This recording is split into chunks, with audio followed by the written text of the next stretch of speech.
Yes, I have been busy. All right. Hey guys, it's Mr. Extraordinary again with yet another video. I'm joined by the one and only Tebelokhala. Has it? Yeah. So I just wanted us to record yet another video. I had fun on the last one, and I hope you guys also had fun as well. Thanks for all your likes and comments. And I think I saw one subscriber since the last time we Nice. recorded this. So that's pretty cool. But yeah, man, you good? Is everything fine? I'm good. I'm good. I just want to add a disclaimer. I have absolutely no idea what the topic is. Uh, the Yeah. the topic is going to be about today. I'm as in the dark as you are, fellow viewers. So if I'm caught off guard, don't cancel me, okay? Well, look, it's nothing specific, but I just wanted us to. Okay, there's just two things that I wanted us to talk about. One is I've realized that we don't have a lot of South African blurred YouTube channels or podcasts, and it's a shame because there's a lot of us. I mean, when you go to Comic Con, there were a lot of people there, you know. So I just realized that platforms like these are very important, are needed for most of us in the community. I just don't know where we're hiding, but I don't know what that is. What do you think that is? I have two things about that. One, there were channels Word. that Right. there were. Okay. Some of them fizzled out, some of them are still trying to gain relevancy here and there, but they were there. Hmm. This is like Two, it's uh, not some. this is Hmm? like 2008, 2007 type of channels, no? Yeah. Yeah, I remember those. Mm. Secondly, it's not necessarily where are we hiding, it's that how are we not good, how are we not getting attention to ourselves? That's the thing. Right, right. Mm. I mean, I've been doing my research. It's not necessarily a matter of reach. It's not necessarily a matter of whether people are watching or not. It's basically how do we get the algorithm to work with us instead of against us? Right, right. Yeah, but hey, hopefully more people will do this now instead of back then. Well, more than they did back then. Let me put it that way. Because I do know some of them were gamers, right? It's like Yeah, gamers. the gamers. There's this one guy. He was there at Comic Con last year. Let me just see if I can find his name. Did we see him? He, I think he saw us. Oh, did he say anything? Something like that. Something like that. Okay. Did Let he me just approach you? let me just. He's got a lot of content on TikTok now. He's Okay. going on about having to recast T'Challa. That's how I still remember him a lot. Oh, okay. Okay. He has a channel. It's just that it didn't gain enough traction at the time. But I'm thinking that man is still working on it. If I could just find his name. If I could just find his name. I You think see, this is how I get sued. that's then I think we should get him on, man. We should get him on here and have a discussion with him and just get his take on certain things, you know? I think you'd love that because his insight, funny enough, is I think deeper than mine, especially when it comes to all things Marvel. The amount of things he goes on about. Okay, he did comment on my one post, so I can track him that way. Really? Deeper Yes. information than yours. Oh, Yeah, not no. yours. Yeah, he's a digit his name on Instagram is Buckmace Terman. I Yeah, don't know if I spelled that I correctly. know him. I know him. I actually discovered his channel, I think 2 years ago or something. Yeah, YouTube channel, and he even interviewed Clyde Beach, who listen to that. yeah, how crazy is that? So Who's working with so Loiso on so so there are people that are trying to push this. I think yeah. that's what I want the viewer and I want you to get away from this is that there is an audience for us. There are people who are pushing it and they've gone ahead and we can learn from them.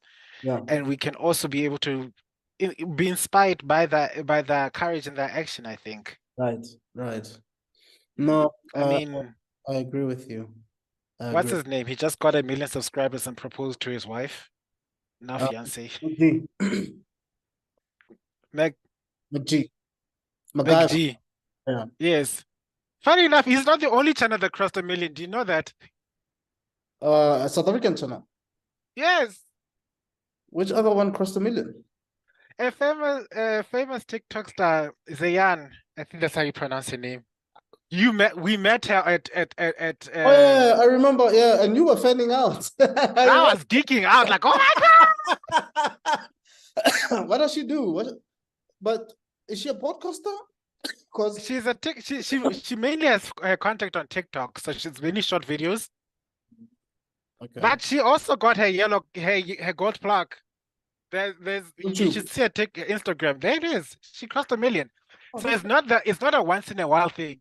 right, right. You know what I mean? No, I get you. I get you. But the other thing, man, that I wanted us to talk about is X-Men, man. Um, just as an IP, I think for me, I still believe that it's one of the strongest IPs that Marvel has. And I think the reason for that, well, there's a bunch of reasons which we'll get into, but I think it is possibly one of the most relevant, strong works of fiction out there. And the reason I say that is discrimination, hate, has been a thing for the longest of time. And the fact that X-Men has been pushing that agenda since its inception in the 60s, will always make it relevant. This people who are born with extraordinary abilities, or let's just say that people who are different and struggle to be accepted by society. I think what makes X-Men so effective is just how simple the story is, actually. Yeah. For, for an example, it's you don't have to work, one of the biggest things as a writer, and I Mhm. think it's one of the things I'm both and I admire and I'm also very jealous about when it comes to the X-Men, especially, Right. is that you need to find an origin story to explain the powers you have. You can't just say, I woke up and got powers up until X-Men did it, because all they just needed to say is evolution. Yeah. Right. And I'm like, it's the most easiest concept Yeah. ever because Yeah. we are all evolving one way or another. Right. And wouldn't it be cool if he evolved into these superpowers? And that's the whole thing. So he it took a massive weight off the writing block Yeah. because he can write up a character that says, okay, this man can basically turn himself into a tornado. Yeah. Why? Oh, mutation. Yeah. It's his evolution. Look, I guess it was exhausting to come up with all these accidents Yeah. and these traumatic events, but Got I bitten by a think, spider. yeah, but I think what Stan Lee really got What right, happened to Daredevil again? that devil was saving someone from being from a car crash or something, and the car that was driving had some toxic chemical that Yes. spilled it. Ironically, the same chemicals that made the Ninja Turtles, Yes, yes, yes, yes, who yes. are also a part of the DC universe, thanks to Injustice. So Yeah, yeah. So wait, I it think goes to we're show following all around. this behind all this competition between Marvel, DC, and all these others. They're just a bunch of geeks that love to show off their artwork. That's it. That's all. Yeah, That's all it is, man. And that's why no, some of these writers keep dabbling between DC and Marvel, and yeah, it also shows the beef between Marvel and DC and anime and Western media. It's all just a facade, really, because yeah, deep down inside, we all just love same each other's thing. work. It's the same thing. We just love each other's work. Let's be Yeah, honest. yeah. It is. I mean, look, these people watch each other's stuff. They watch each other's stuff. They get inspired by each other's stuff. you can clearly see it sometimes when you watch some of these things. So like, but this one was copied from Marvel, or this one was copied from DC, or this one was copied from anime.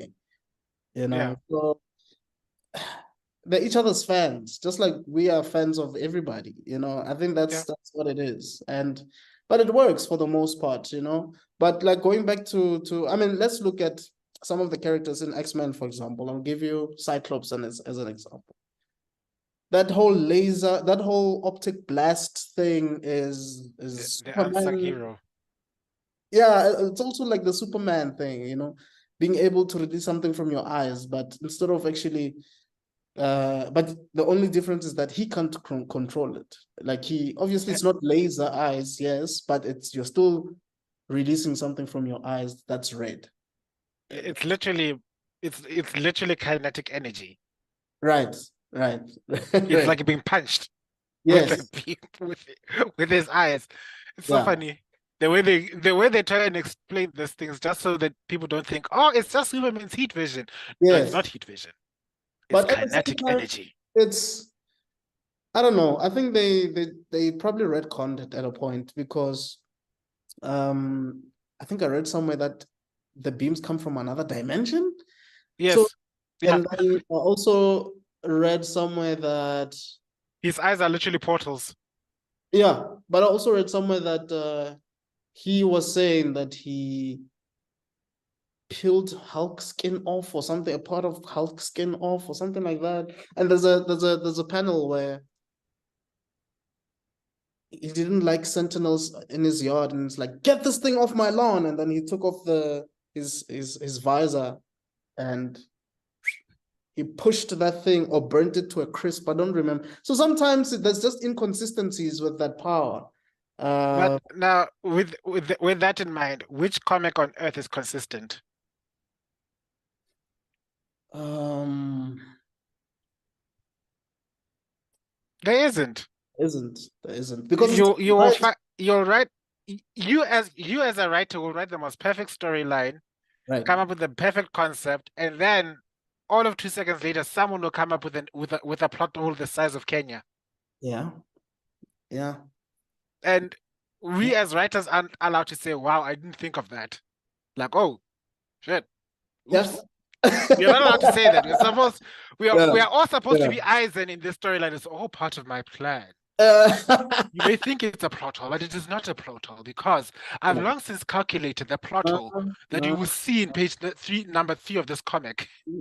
But you see, I think that's sometimes those plot holes are what make the comics even better because the writer then starts, yeah, discovering that, okay, flip, I need to fill this up. And they maybe come up with other characters that they didn't even think would even serve the story. Then the story becomes even better, you know? So, but anyway, okay. X-Men created in the 60s by Stan Lee and Jack Kirby. We already spoke about the part of Stan Lee coming up with this idea that, okay, these people have to have powers that they're born with, right?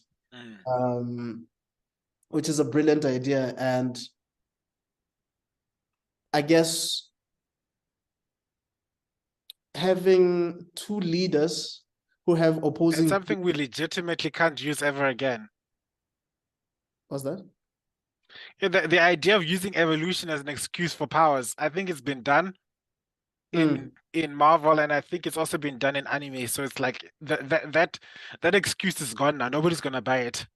yeah, yeah, that's true. That's true. Yeah, I think the ones that were using it a lot was the one that comes to mind in anime would be Evangelion, Okay.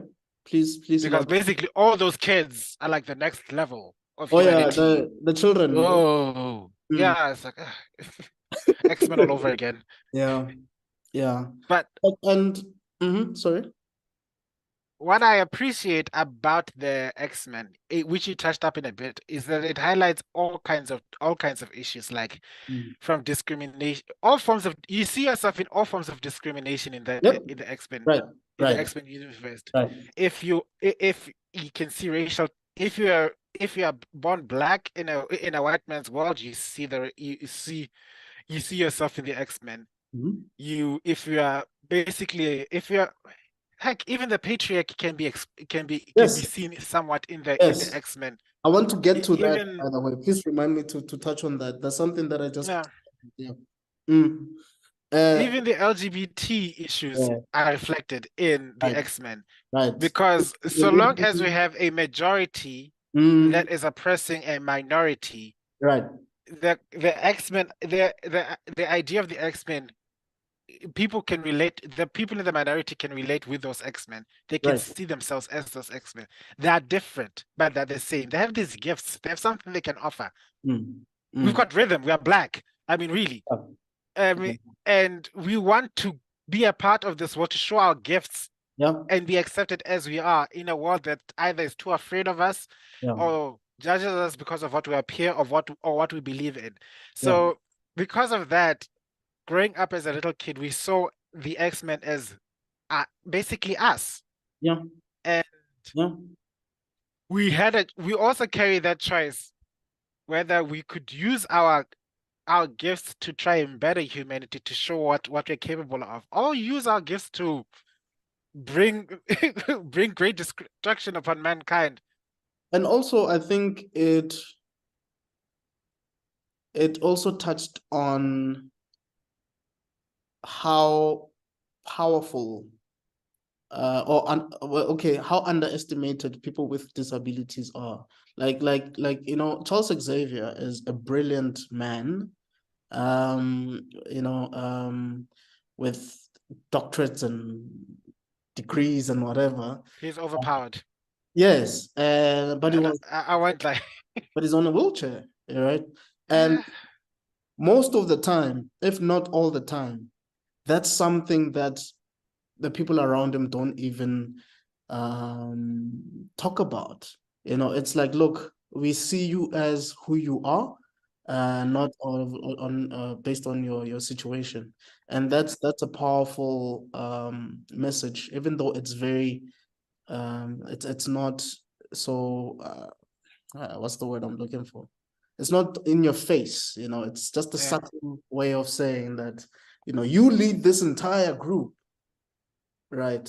And everybody respects you and they don't see you Plus, you're a lacking. billionaire. Yeah. I still don't get how he's a billionaire though. How is he a billionaire, that guy? How does he make money? How does he feed all Charles the Xavier, look I wasn't he get born into money? but still I still don't get it. Like his dad was rich, right? And he's a Yeah. professor. I get that he's a professor as well, but my thing is, how are you able to feed all these kids and keep the lights on? And because it's not like I, the X Back it's not in like the X-Men. 2010, the survey said he had a net worth of $5 billion. So he's loaded. Yeah, I still don't get how though. He's Unless not stock rich. yes, I or think he's right there with. T'Challa rich is not the T'Challa rich. Oh no, no one's T'Challa rich. Yeah, Let's don't even yeah, yeah. don't even go there. But unless if he, I don't know, maybe has some lectures that he gets paid If for somewhere. I oh don't no, know. please. If I know him as well as I think I do, he's got some long-term investments that he's pulled piled up here and there and everywhere. He Mm. owns a little bit of everything and And is I wonder breaking in big time. if these kids, I mean, a man who can parents, read maths could literally ride the stock markets to till infinity, if you ask me. but also, do the parents pay for school fees there at the school, the institute? If you take, do you take your kids to the school, or does he just recruit you using Cerebro? Like, there's so many questions that I started asking I myself. think I think he just recruits you because He does. Well, in the the, comics, that's what happens. Yes, he just because there is no way in hot hell you're gonna tell me Scott's family was rich enough to pay for the tuition. no, no, I doubt it. I doubt it. I mean, his fees could probably be way too high for any mutant. So I guess it's a pro bono thing that And that's the other thing. You know, in the movies, they gave us the idea that the X-Men were all his former students that became strong and stuff like that. But then if you look at the comics, it's a little more like he gathered up a team yeah, yeah, because Yeah. No way you're gonna tell me Rogue in the comics was a former student of Xavier. There is no way. That woman is a criminal. Yes. Yes. And I mean, she stole her powers from most of her powers from Captain Marvel. So, yes. you Put know, the poor woman into a coma, if I'm not mistaken. I feel like we're going so deep. We didn't even start like at the beginning. Like we didn't even Let's here go we back. are doing a Let's deep go back. Let's go. Yeah, back we go. Back we go. Okay. okay.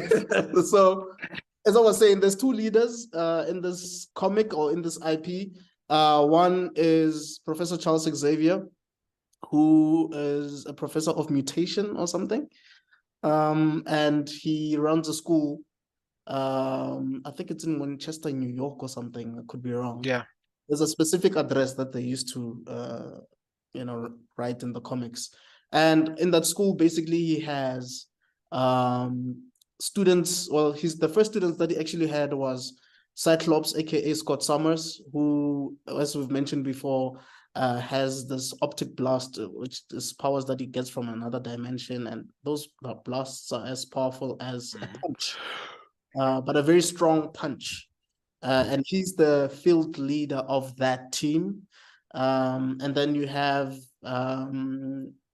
Beast, Hank McCoy, who is this brilliant guy who's very smart and he's very big. I like to think of him as the Scotty of the X-Men. Like if you are I'm sorry for bringing up Star Trek Star Trek analogy, Yeah. but where there's Captain James Kirk, there was Scotty working in the engineering room. We have got Cyclops and By uh, Scotty, you uh, mean Bones, no? now Bones is the doctor, Oh, Scotty, yeah, Scotty, the the chief engineer yes, the one who was being portrayed by Simon Pegg in in the the new ones. Yeah, I'm yeah, giving you all she got, Captain. yeah. Yeah, that's so Scotty would be like Beast. That's true. That's true. Because he would be at the lab and testing things and A genius in his own right.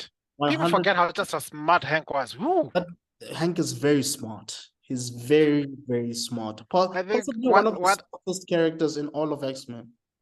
Possibly. what what I like about his character design was supposed to be a living contradiction where you think big bulky muscles and you'd be thinking he's an idiot, but he's actually quite smart. Right, right. In essence, he was like the opposite of the Hulk back Yeah. then. And he's Where level-minded, he's not someone who just goes off tangent and just starts fight and no. He's very calculative. He would actually speak to you before fighting with you, but if push comes to shove, he will fight you, Oh yeah.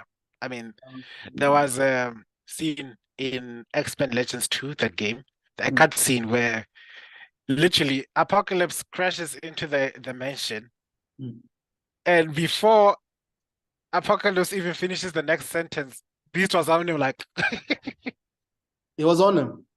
yo, like yeah. And would say There was no time for polite talk conversation at that point. You can see there is still an animal in there, and it will rip your neck. I guess we can say that he's more of a close range combatant, like Wolverine. Yeah. And then we have Iceman. What's his name again? Bobby Drake, right? Yes, there you go. Who can turn himself into ice, and then we have Archangel. Okay, Angel. I think it's Sam Worthington the third or something like that. Rich kid, handsome guy, has wings. That's why it's called Angel. He can actually fly with those wings. And then you have Jean Grey, who was what was thing again? Because they like calling her Jean Grey, but she had a nickname, an AKA. I just forgot Did what. she? Yeah, she did. She That did. news to me. Not Miss Marvel or Marvel, something like Marvel Girl or something like that. But it's hardly used. But she used to have. But anyway, yeah, that was the first team, and then over the years, people kept coming. I mean, you got people like Storm or Monroe, who was in Kenya. I think they saw her as a goddess there. She can Yes. manipulate the weather. Rightfully so. Yeah, yeah. And then That is my that is my queen. yeah, you had Colossus, who is able to transform his body into, what is that? Is that steel? Or I'm not quite sure what it is, but he can turn his body into metal. Don't know what kind of metal that is, but he's a Russian guy. I don't know his name. Then you have Wolverine, who's probably the most popular X-Men ever, who has Of all time. yeah, he's an adamantium Yeah. skeletal system, and he has claws that can protrude right from his knuckles, I think, in certain interpretations. Yes. And he doesn't know he doesn't really know his past, and he's been trying to figure out who he truly is. Some call He doesn't even know how old he really is. That man yeah, could be very, very old. because he served with Captain America Hmm. at one point, and he joined a team called Alpha Flight, and he was also part of the New Avengers at one point. And some call him James Howlett, some call him Logan. So he was in Japan at a point. So And he was okay. Maybe we'll come back to that, but he was a hoe. Oh, he was a hoe. really, Oh God. Look up how many kids Logan has. how many kids does he have? Too many. Really? I know You're he has a daughter, right? oh no. That No, no, that's just one of them. not the one with the two claws. There's another one. I think she has blonde hair. I saw with that. Mm, mhm. He's, he, he's been spreading his seed. Wow. I don't know if I'm forgetting anyone. Okay, then there's Gambit, who also uses Yes. kinetic energy to throw cards And and explode, I think, on it's impact. Gambit and then And there's Rogue, of course. yeah, Rogue, who can copy people's abilities through touch. Yeah. And Which then which arguably makes her the most dangerous mutant of them all. right, right. I can't If believe she could control that power, that is. I yeah, think yeah. This thing says there's 9 minutes left. I can't oh believe crap, Pascal. so quick. You know? Maybe we'll do another one. But We'll yeah, do a part two. We yeah, need it needs a part two. well, definitely. Yeah, Um, maybe mhm, I'm I listening. think maybe we can get our guests to come join us next at the next episode. Yeah, I think so. I think so. Yeah. Is there anybody else that I'm forgetting from the From hero? the X-Men. Like Uh, someone prominent? oh, then there's Jubilee, but Jubilee is more prominent in the television series. Yeah, that's true. What And can she do anyway? Does she manipulate? literally fireworks. Yeah, but how does that help in combat? Have you, you know, people think that her powers suck because of that. Have you ever been hit by a rocket? Rockets are practically fireworks Yeah, yeah, fair enough. without the flash.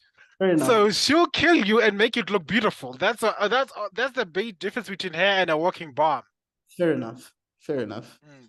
Oh, Uh, and then there's of course what's his name? Why do I call him Nightwing?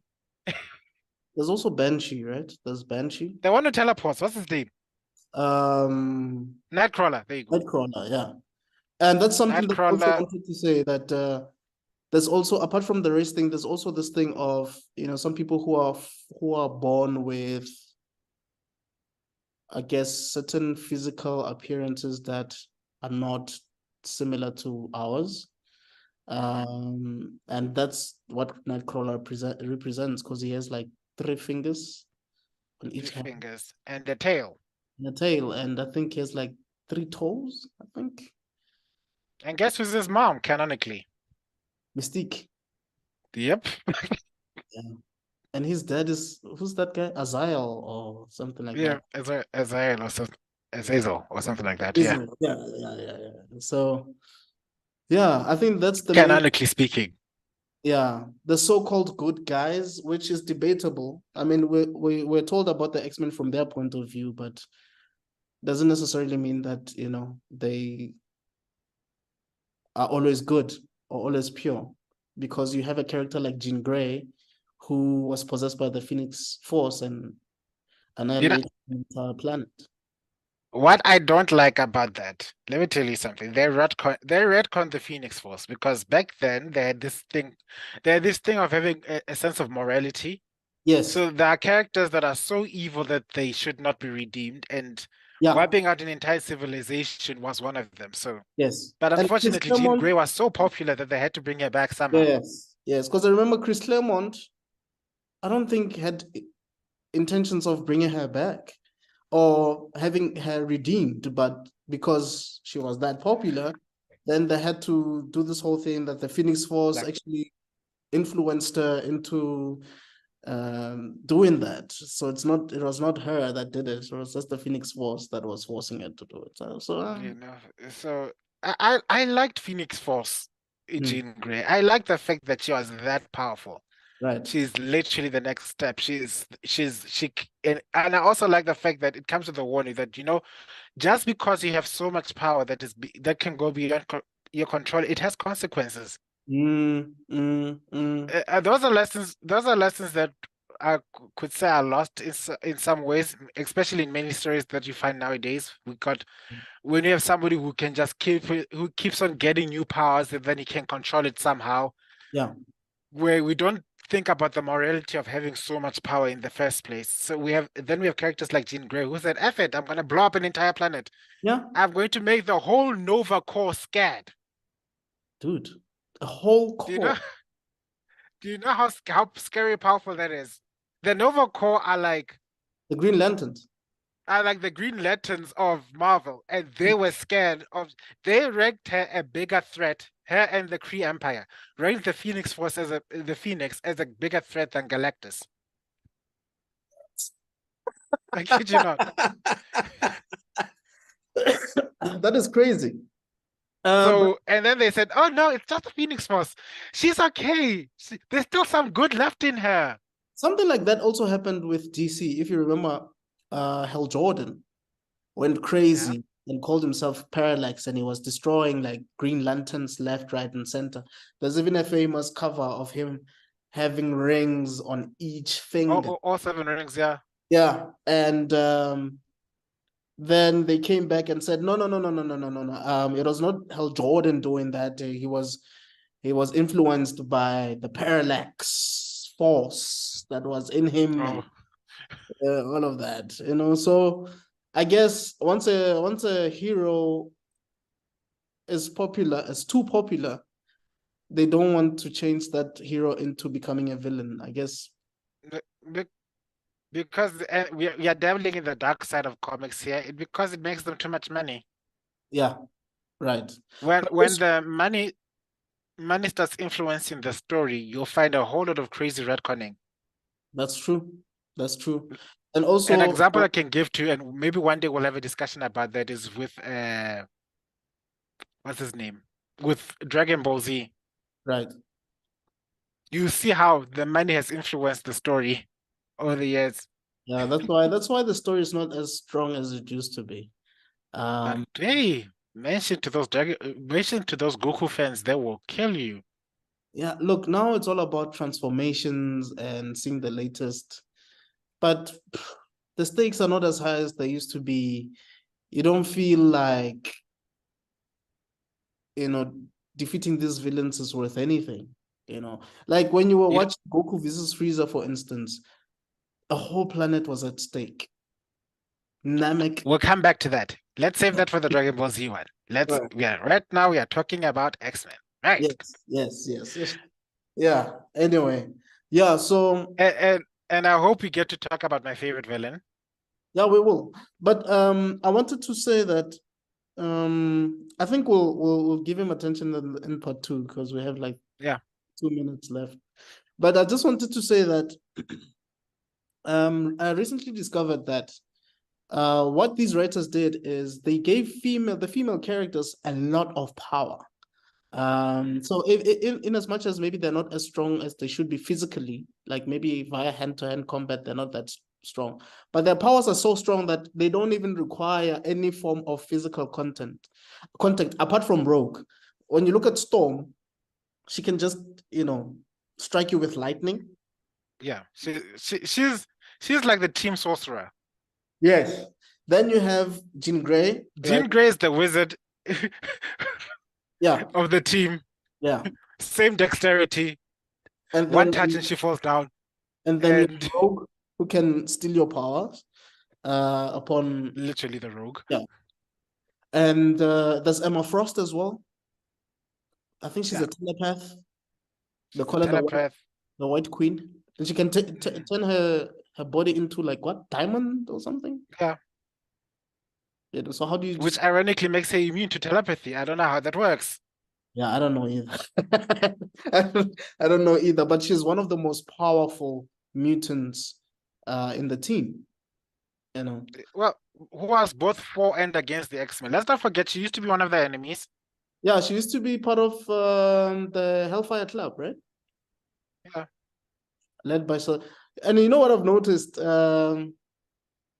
Cyclops has a relationship with people with telepaths or people with telekinesis. I wonder why. Even if it's not dating, but he has close relationships with Professor X. He dated Emma Frost, and he was with Jean Grey, and I think Psylocke as well was. Hey. Doesn't she have like telepathy or telekinesis powers or something? I think so, yeah. Yeah. Flip, I can't believe Our time's up. Our time is up already. But hey, our time is up already. Yep. This is part 1 of talking about X-Men. There's gonna be many parts to come. And Tibanda, thanks, man, for joining me. Guys. Always a pleasure. I'll see you on the next one, which will be very soon, hopefully. And yeah, see you on the next one. Cheers, guys.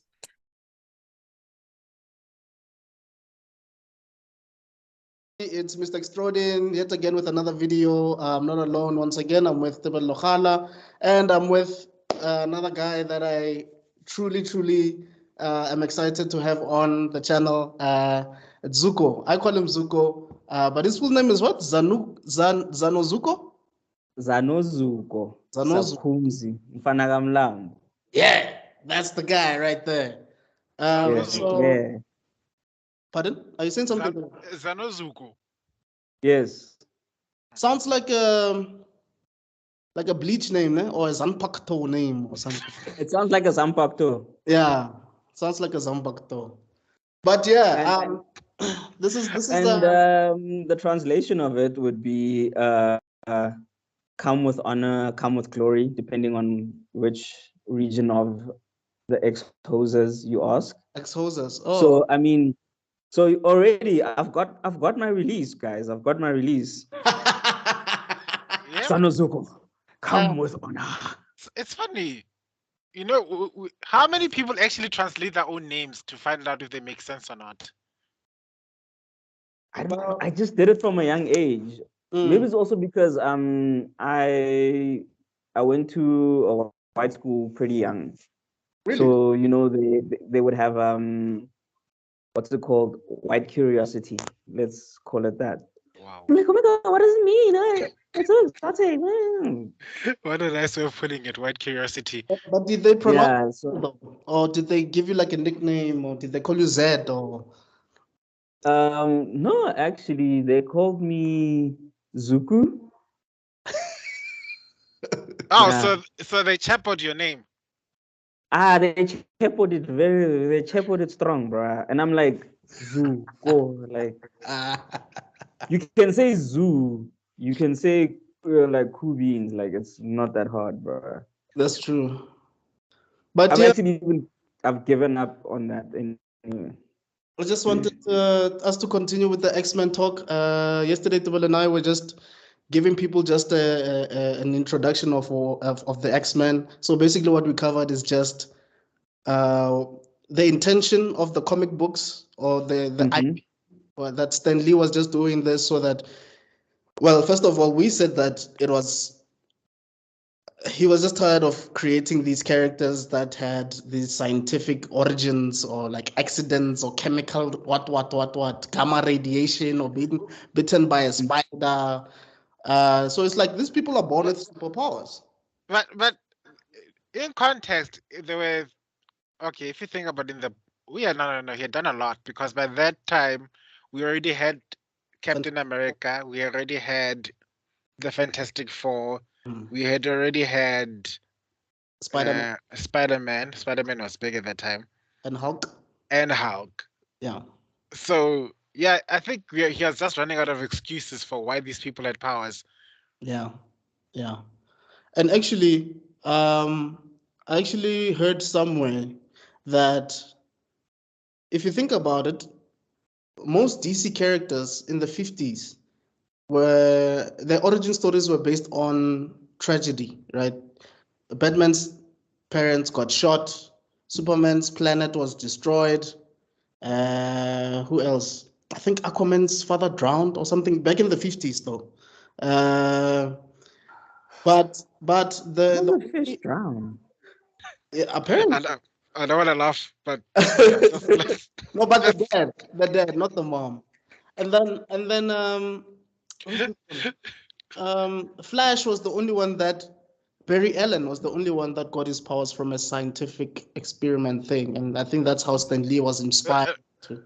Correction. But he was also based in tragedy because he used his powers to try and overcome a tragedy. So tragedy was still a focal point. Are we talking about Golden Age Flash or Silver Age onwards? Because we're talking about Silver Age. Golden Age Flash's powers, the way he got his powers were pretty stupid. Yeah. How did he get his powers? He quote unquote inhaled hard water. Yeah, he did. But look, the Golden Age is. I can do that.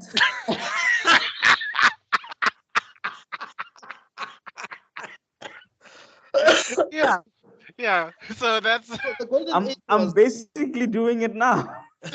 The Golden Age was a. Oh, we need to censor that. They're not sponsored. We are not sponsored. Are we sponsored? No, we're not sponsored. We ain't gonna be giving them free ads for nothing.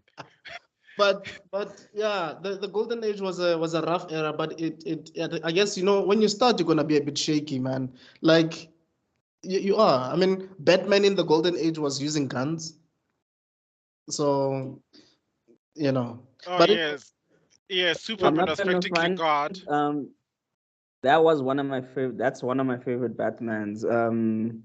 When Barry does the whole flashpoint and he finds and then it's I can't remember which one it was, but Bruce's dad becomes Batman and he's using guns and he's basically Red Hood. Yeah. But as Batman. Yeah. And that was one of my favorite Batman because he was just so like kill them all. Yeah. Like, so how are we gonna solve this problem? We're gonna shoot them. But we need the information. No, we're gonna shoot them. Didn't he shoot Reverse Flash or whatever his name is? Why do you always get his name wrong? Reverse Flash, yeah. Eobard Thorne. Yeah, he popped a bullet through his head. Like, yep, that's the one. He pops caps first, asks questions later. Yeah. But it makes sense because from his perspective, unlike Bruce, with Bruce, he doesn't want to use guns because that's how his parents died.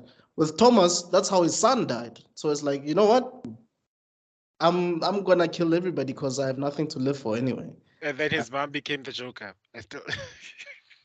Yeah, I guess it shows you that different people react differently to tragedy, I guess. Because if the wife turns into Joker, that means she lost it, right? She lost her mind. Okay, correct me if I'm wrong. There is a frame where they meet once a year at Bruce's graveyard. I'm trying to put that into context. It's like, okay, I've got this super plan.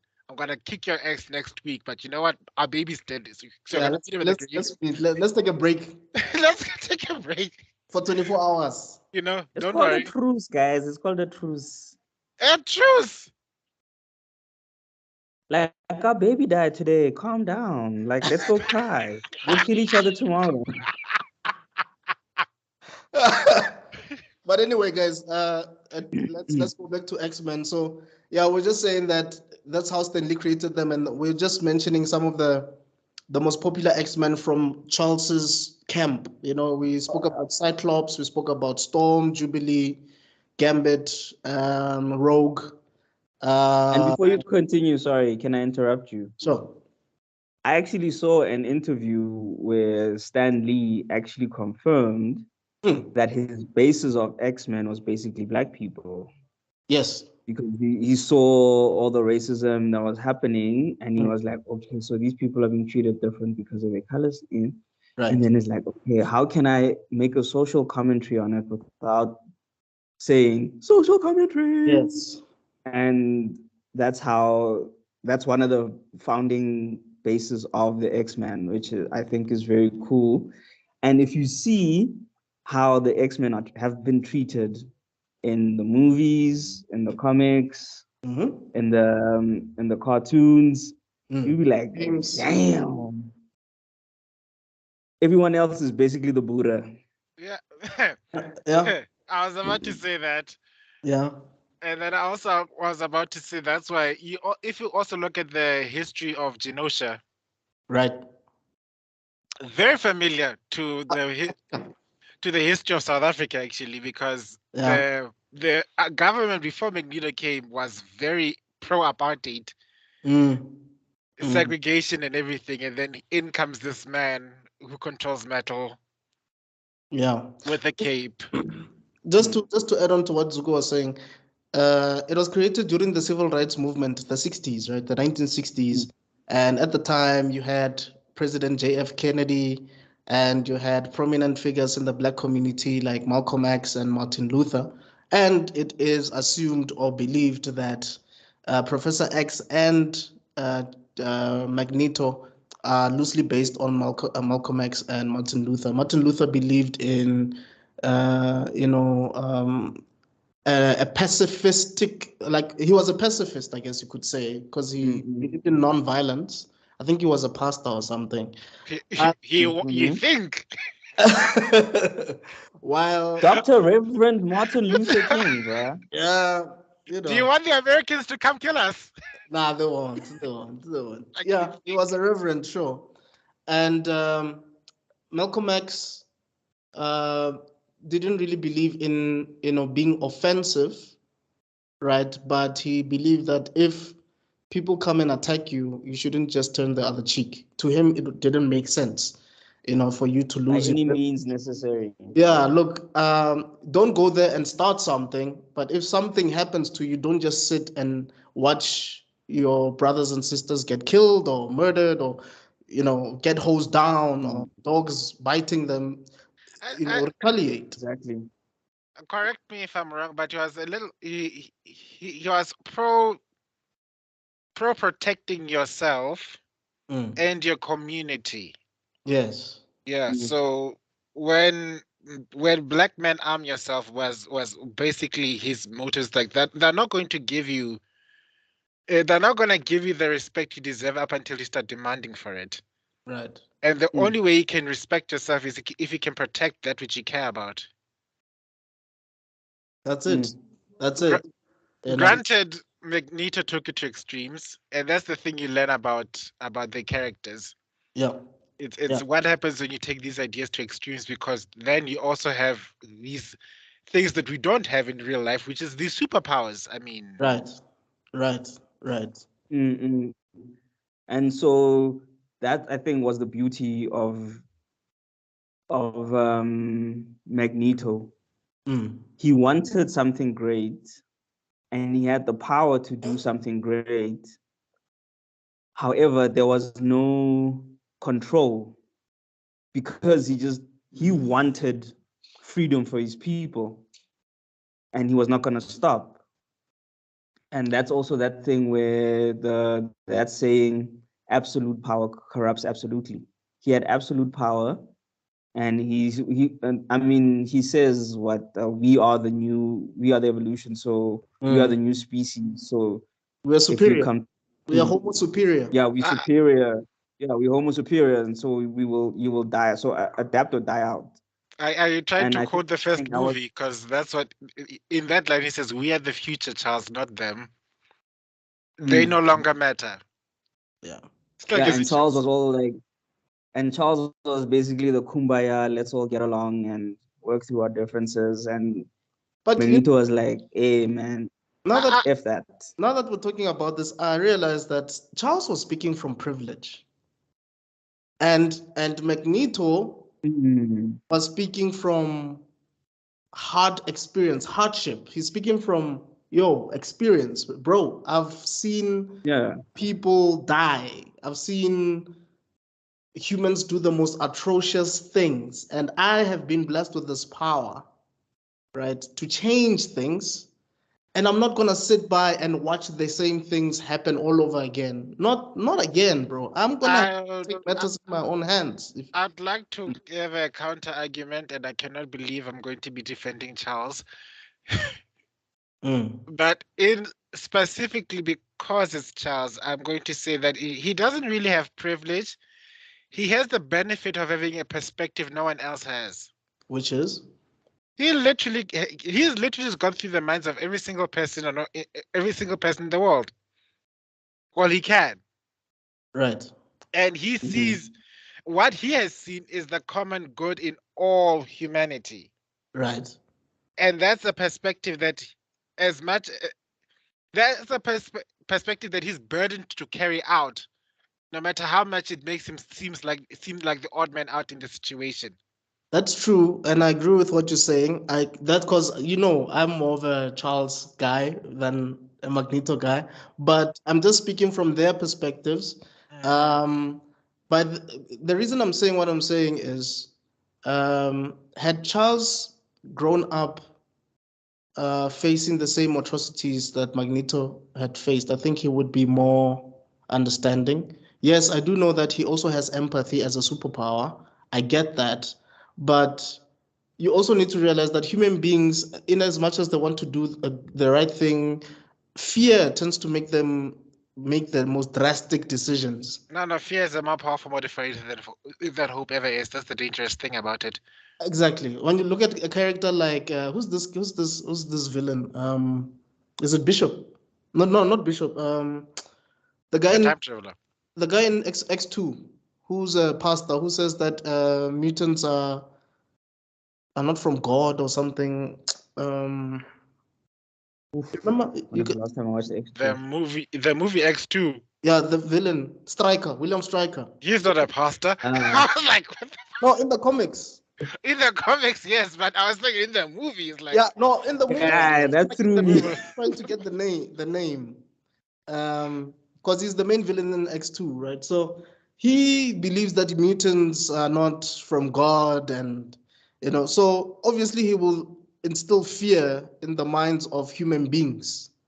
Right. And once that happens, in as much as Charles can read people's minds and believes there's hope and knows that everybody would like a peaceful planet, fear will make them do certain things that goes against, what Charles sees or reads. And that's what Magneto comes in. And the same also applies for Magneto. Let's not forget, as much as I love him, Magneto doesn't see humans as humans. Yeah, he's a bit racist. That's a bit is a polite statement. He's very racist. It's a polite statement. Yeah. He has stopped seeing humans as humans. Right. He sees the only people worth his time are other fellow mutants. Right. And if your dream exists at the exclusion of other people, then it becomes a problem. And that's why Charles is a dreamer. That's his weakness. His biggest weakness is also his biggest strength. He holds on to these dreams of his, no matter whether they can exist in this day and age or not. Right. But in that, what keeps him going is the fact that. Okay, continue. To quote another movie, to quote The Matrix, the Oracle says it best. The only thing I care about is the future, and believe me, I know the only way to get there is together. That's where the Oracle and Charles kind of meet. They know the only way to that tomorrow is working together. And I'm not if you're talking about the movies say they're exclusively people who don't have powers. the humans are the are the rest of them, then the mutants are the powerful ones. Right. But if you were to take it to Marvel, there are humans who are pretty strong. Right. There's no way you can just say being a mutant is mutually exclusive to power.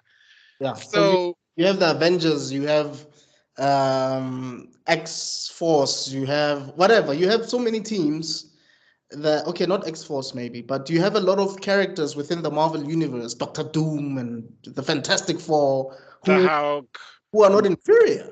yes, So you do have a point there, and they're not mutants. they're So not mutants; they're just people. So it's from that perspective.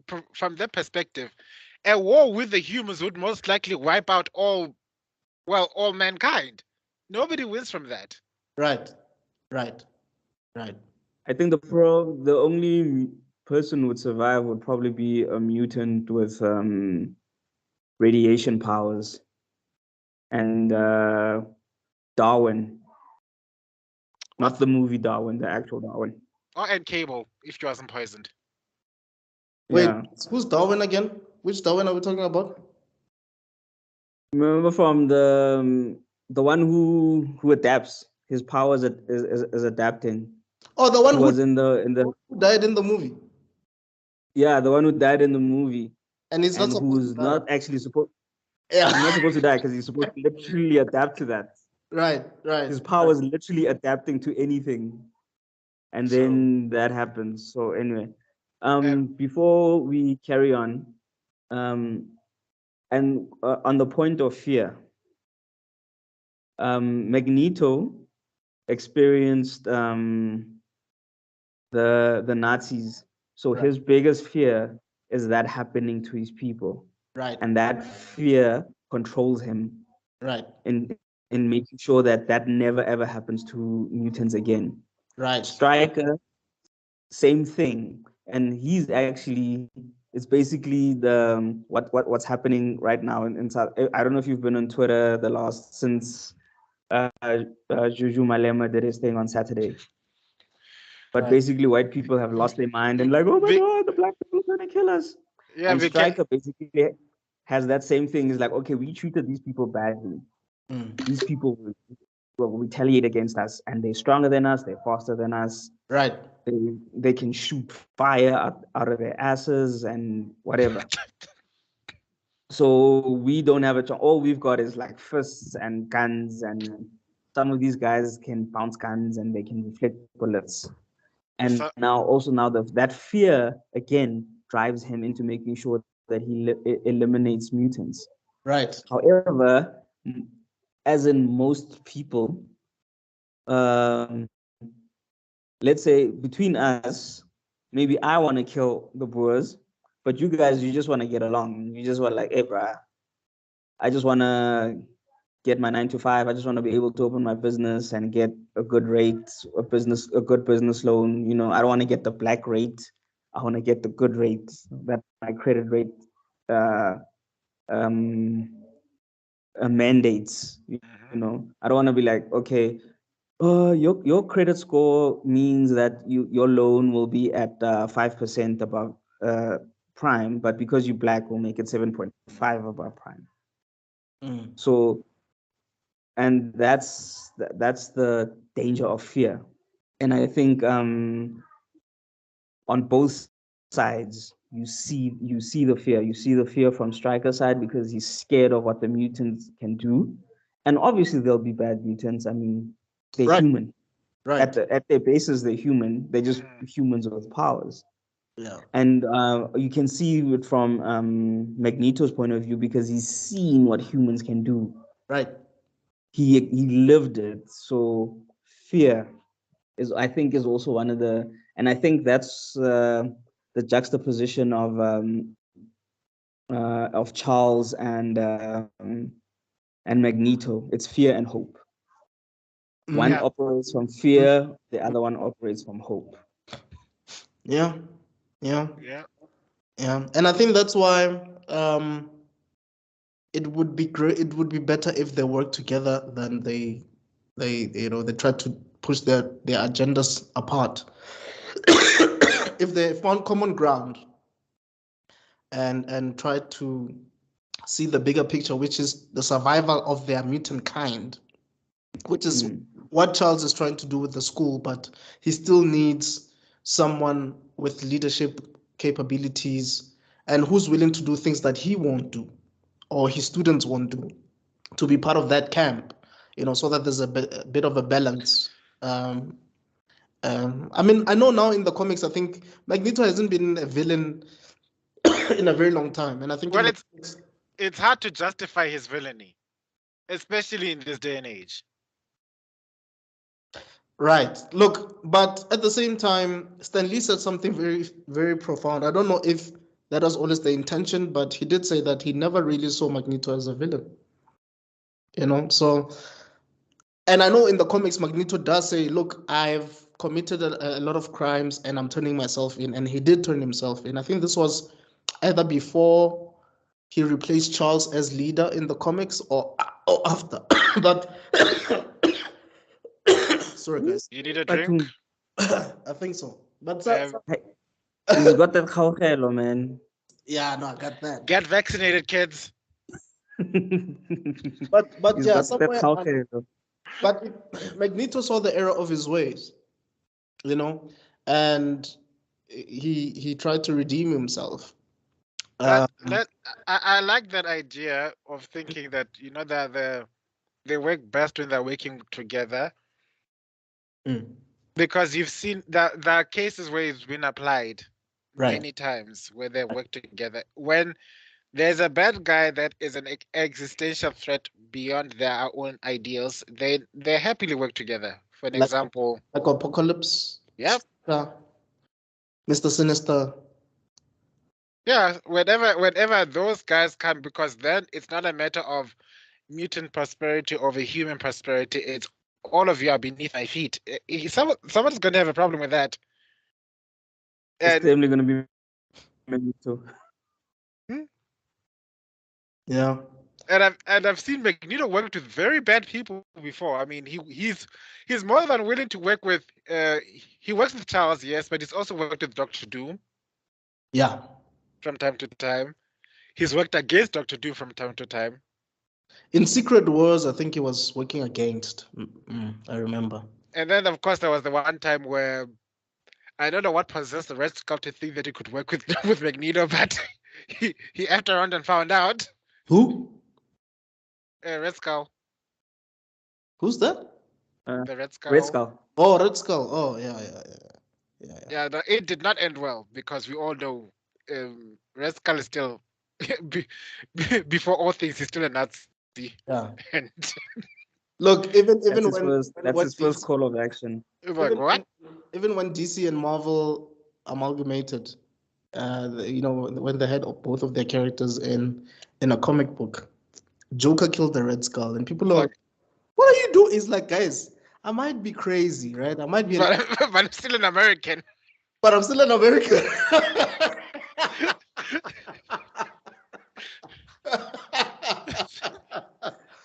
Guys, so yeah, I believe Magneto buried him alive. Jeez. in a one of those bunkers. I was like, oh, speaking of that, I also wanted us to talk about the movies, and what the movies have brought, to global audiences versus our perception of how we understand the comics versus film. The reason I want us to talk about it is first of all, I want us to talk about the fact that Deadpool has brought Hugh Jackman, or rather Ryan Reynolds has brought Hugh Jackman back as Wolverine, which is great. And they're busy with the movie, and it seems like... Can we talk about the uniform? The uniform is back. Let's talk about the uniform first before I get into what I wanted to talk about. My inner 10-year-old was like, yay, because one of my biggest issues was, so much as we like to explain that they're being realistic, nobody would wear yellow spandex to battle. Yeah. But we still see characters like Spider-Man, and Spider-Man is wearing the iconic colors, and I'm thinking, if he can do it, why can't all the others? Because Spider-Man is covered from head to toe, bro. Like, you don't have an excuse. If Spider-Man can be covered from head to toe, then any costume can work. Yeah. Yeah. So, and then Superman's been in his underpants on top of his tights since the first one. Without shame. without shame. Yeah. Yeah. The- So the costume is great. Some people are not a fan of the long sleeves on his arms, but hey, look, it works. And maybe Y'all want to we'll see thirst.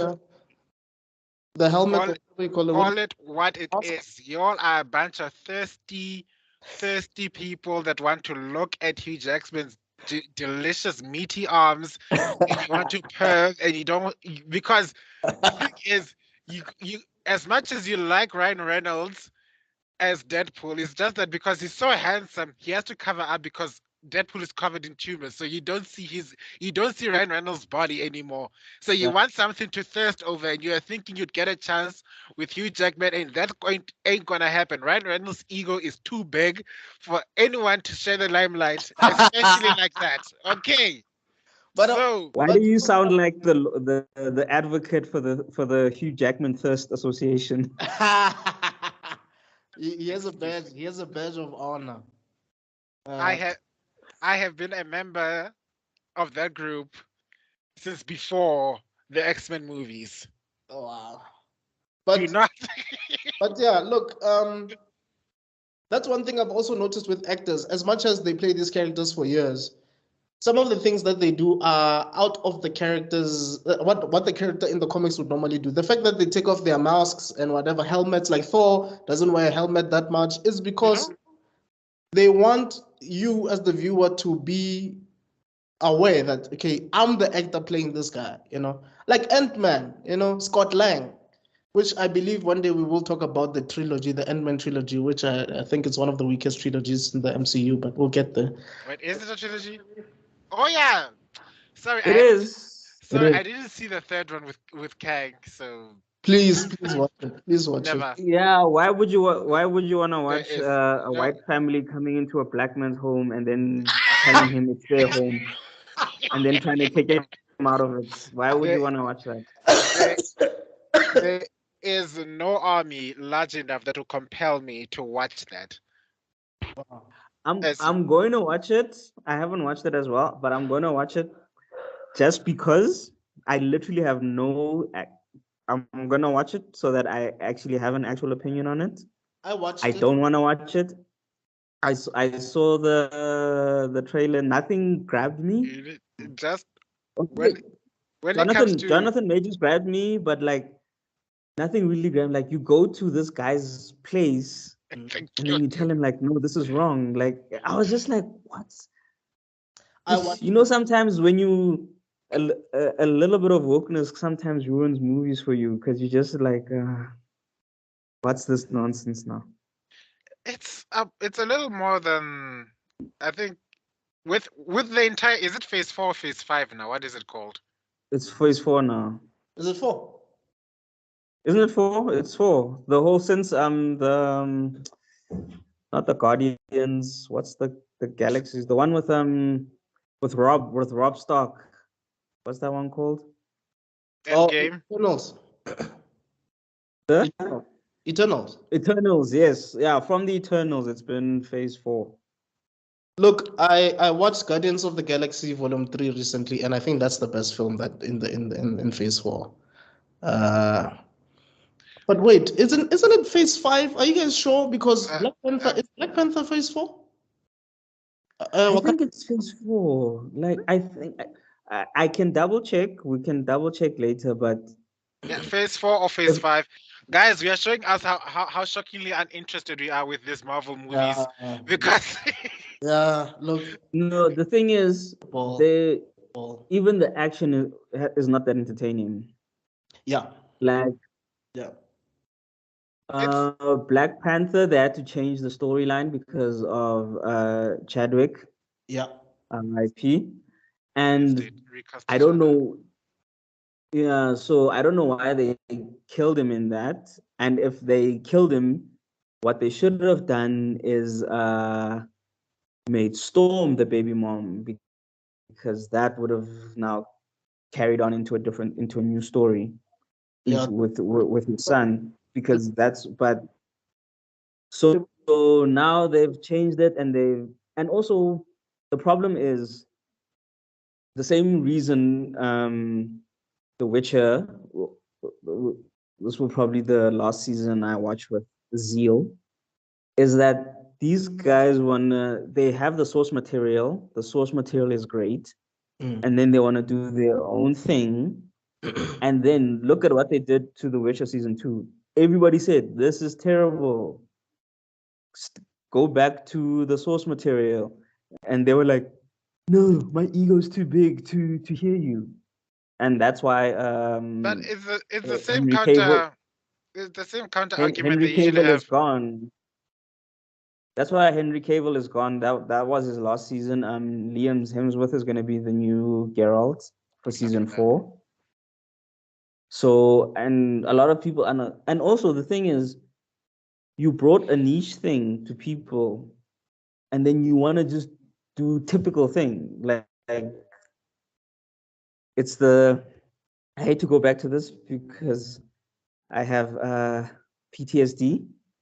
It's what happened with Game of Thrones.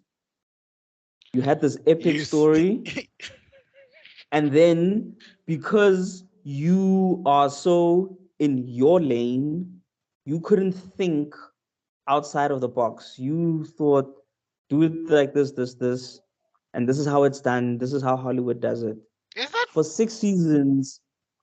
No.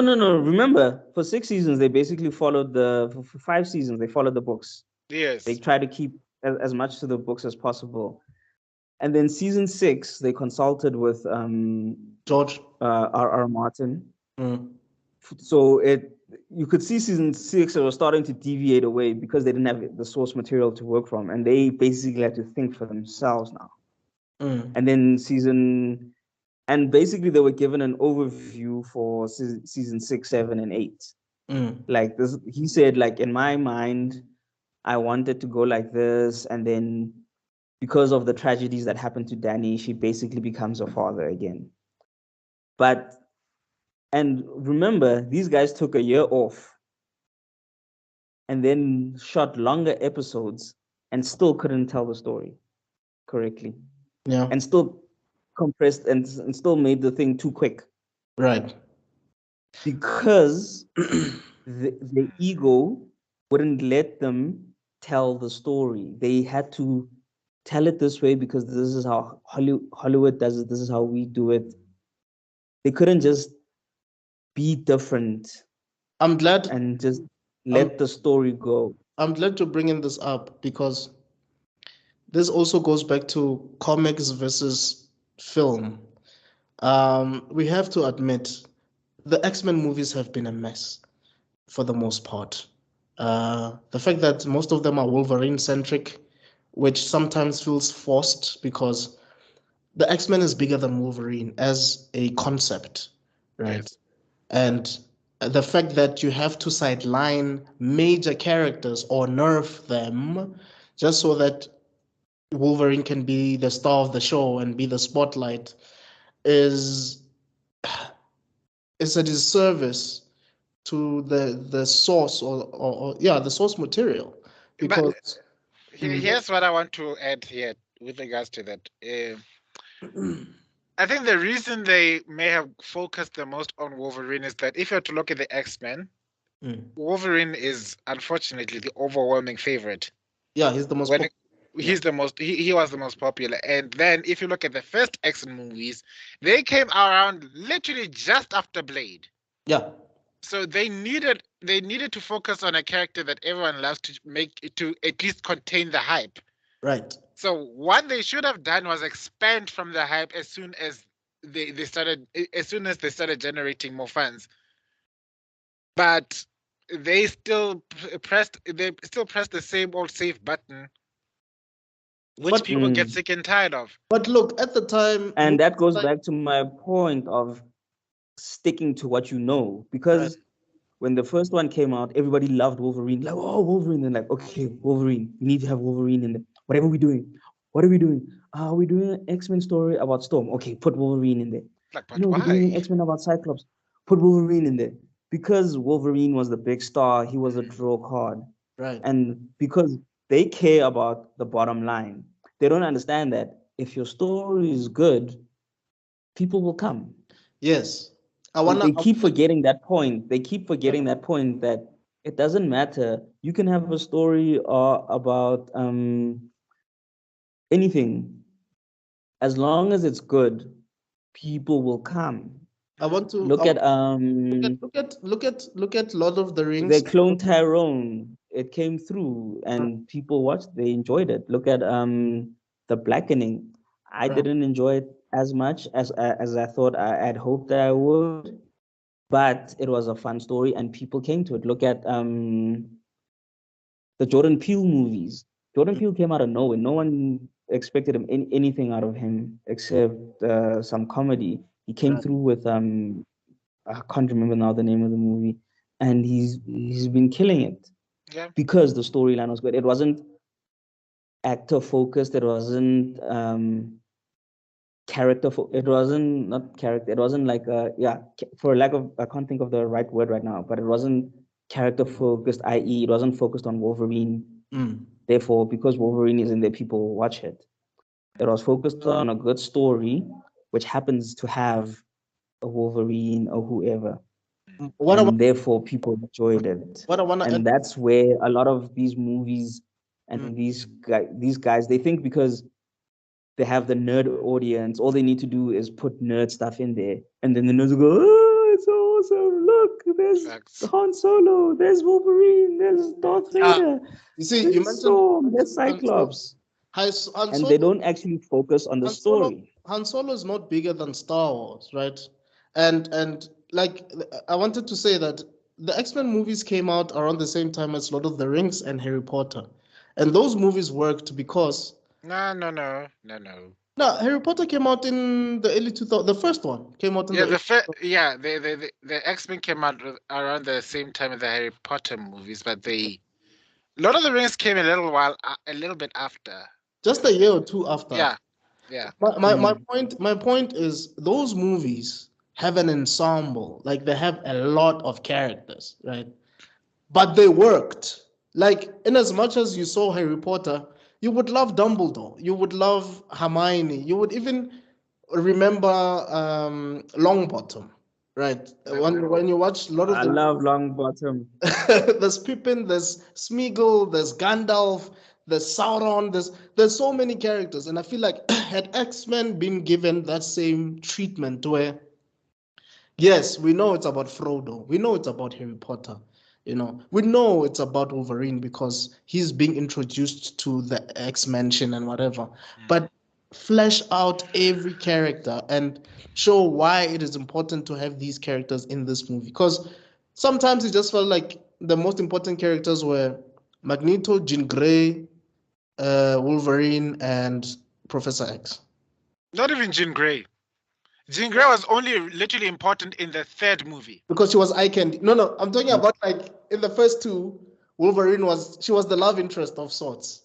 Okay. Yeah, okay. Fair enough. That was why she was significant, because she was basically, for me, it felt like she was two characters in one. She was Beast and Jean, in a sense that some of the things that she was doing were things that Beast was supposed to be checking Wolverine's anatomy and checking, those type of things. That's something Beast would have done. Because in the grand scheme of things, just more like the psychologist of the group instead of the doctor of the group. Right. How ironic that she was the one who needed the psychologist the most. Most broken minds study the field they need to be test subjects the most.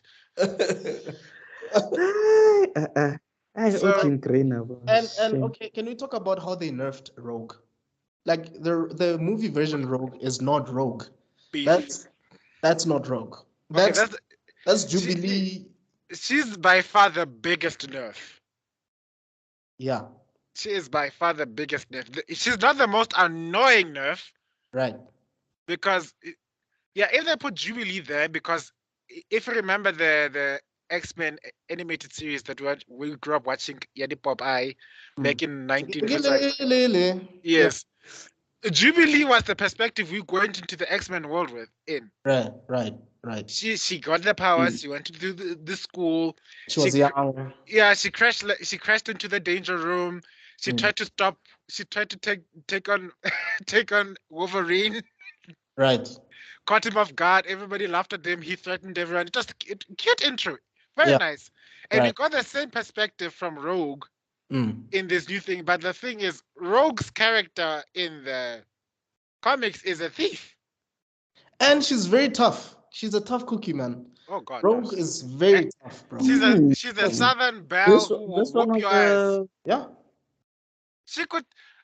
And the one in the movie was just the sweet, innocent child, like, I don't know what's happening. Oh God. Save me. I kissed a guy and almost killed him. That's not Rogue. A damsel in distress? That is not Rogue, bro. But the most annoying nerf for me, in terms of character-wise, for me, has to be Cyclops. Yeah, me too. God, I hate what they did to him. Yeah. Jealous boyfriend, incompetent leader, can't get over his own ego. At some point, then he's too much of a mopey cry baby. Like I'm not. Remember, if you have noticed. Imagine now for someone like. Sorry to do this before I forget. And now imagine I felt that way, né? And I didn't even know him from the comics. So I can't even imagine how you guys knew him from. Like I hadn't watched the cartoon yet.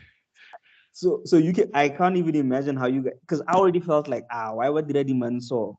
Yeah. Because like they made him so weak. And I didn't even have the perspective of the comics at that time. I didn't have the perspective of the cartoons. So I can't even imagine how you guys felt who actually had watched the cartoons, who knew the comics, who knew the character, who knew what it was about. I've always you all used to play. Don't. We all went to Menlyn before. We all went to that wonderful arcade back in the day. X-Men Legends, it's in a Marvel vs. Capcom. Yeah. There was a combination between Ryu and it's a Street Fighter. Yeah. Street Fighter, yes. Yeah, Marvel vs. Capcom.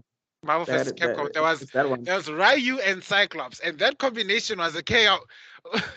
Yeah, he was OP in those games. He was like, yo. For me, it's like taking Optic blast. That's how I used to win. That's how I used to win, right? Yeah. It's like taking one of the most important characters in the whole of X-Men and putting him to the side. Benching him basically in a match and saying, stay on the bench and let's let this guy score all the goals. And fluff up Wolverine. You know? Exactly. So that Wolverine didn't need fluff up. He was already awesome. It's like they tried so hard to get him off screen. I'll explain. In X2, he gets kidnapped at the beginning of the flipping movie. We don't see him until the end. We don't see him until the end. And X3, he leaves the mansion, right? Like at the beginning, he leaves the mansion and goes and is killed by Jean Grey off screen. Like in the first one, Toad takes off his visor. You're like, this is the field leader? Mm-hmm. Who wouldn't have countermeasures against having his glasses taken off? Especially when you know that if you don't have your glasses, you fucking everything up. Dude, it makes no sense. Now we're nitpicking over plot holes. Those are plot holes, let's be honest. Yeah, and let's forget that terrible line from Storm in the first one. Do you know what happens to a toad when it's struck by lightning? What? The same thing that happens to everything else.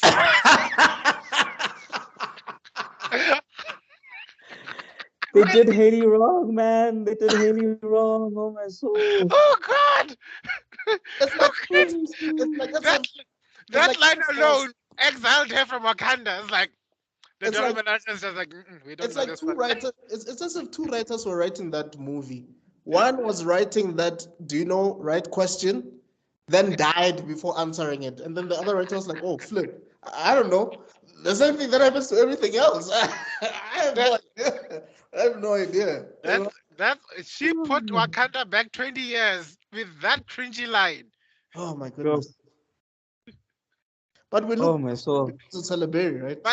But then the other lines that were awesome in those movies, like, but like if you see whenever Magneto and Charles were in the Yeah. same scene, Yeah.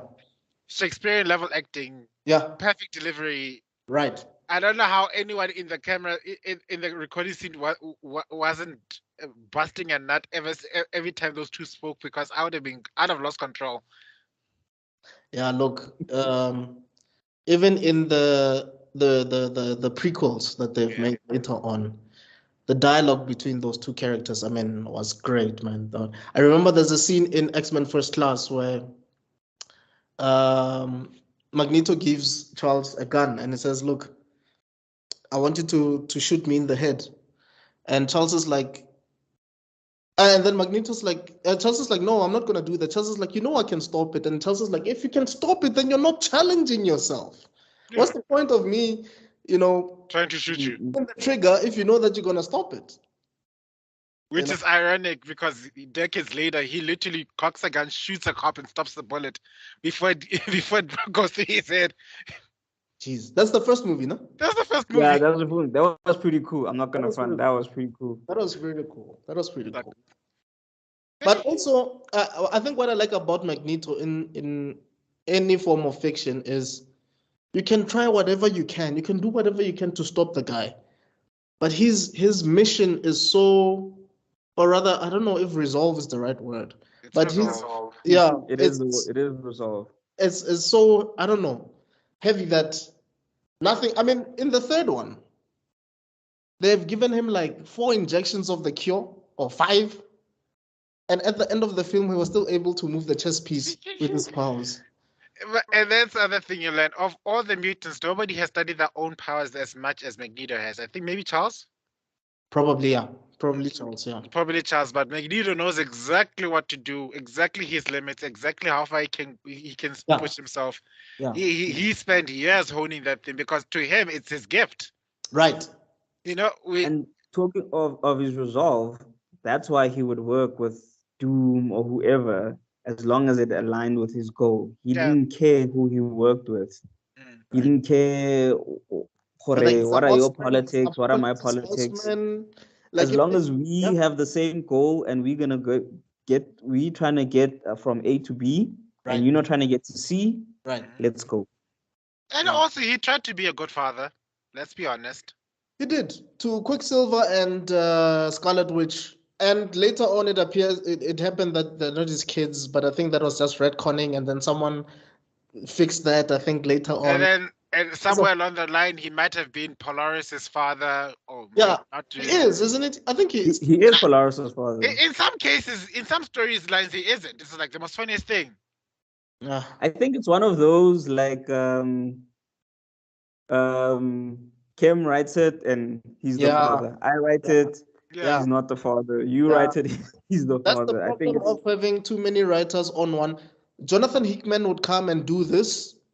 The other person would come and redo what Jonathan. It's like it's politics. It's like that's the big issue with all Marvel and DC comics right now. Because it's an IP with writers, not a writer with an IP. Right. So right. You come in then and say, okay, you're gonna get a story. You're gonna write us a story about Batman, and then they write a story about Batman, which then it, for some reason, invalidates all the other stories about Batman. Right. And here's the crazy part: they literally have multiple worlds. Why don't you just make a Batman Earth 2 Batman if you want to do something different with it? Which they have. They have. Yeah, but they always try, but they're always messing up with the main thing, and then someone else has to come and fix it or readjust it, or like, oh no, the Flash went back and now it's back to the original thing. How many times has Flash reset the timelines, guys, because of DC? Should I say the forbidden words? Pardon? Should I say the forbidden words in DC? Okay, let's see. New 52. I was getting there. I was getting there. Oh God, what they did there. Okay, let's talk a bit about that, because in as much as we're talking about X-Men, I just feel like at the end of the day, we're still talking about one specific thing, which is too many writers coming in and destroying a good thing, whether it's movies or comics. So in the 80s, I think George Perez and Marv Wolfman, or just George Perez, I don't remember, they came up with a concept to basically take all these Elseworld stories and just combine them and make them one thing. And then they had Crisis on Infinite Earths. That was the first in all of comic book history. Nothing like that has ever been done before, where you have Superman and Superboy and Batman from another, then they came and clashed and then eventually became one world. That was fine and it worked, right? Then they realized that they made such a big mess in their stories that they wanted to reset the whole thing or reboot the whole thing. Then they came up with the New 52, and that didn't work out. Cringe. Then Flash now had to go back in time, hence Flashpoint Paradox in the comics.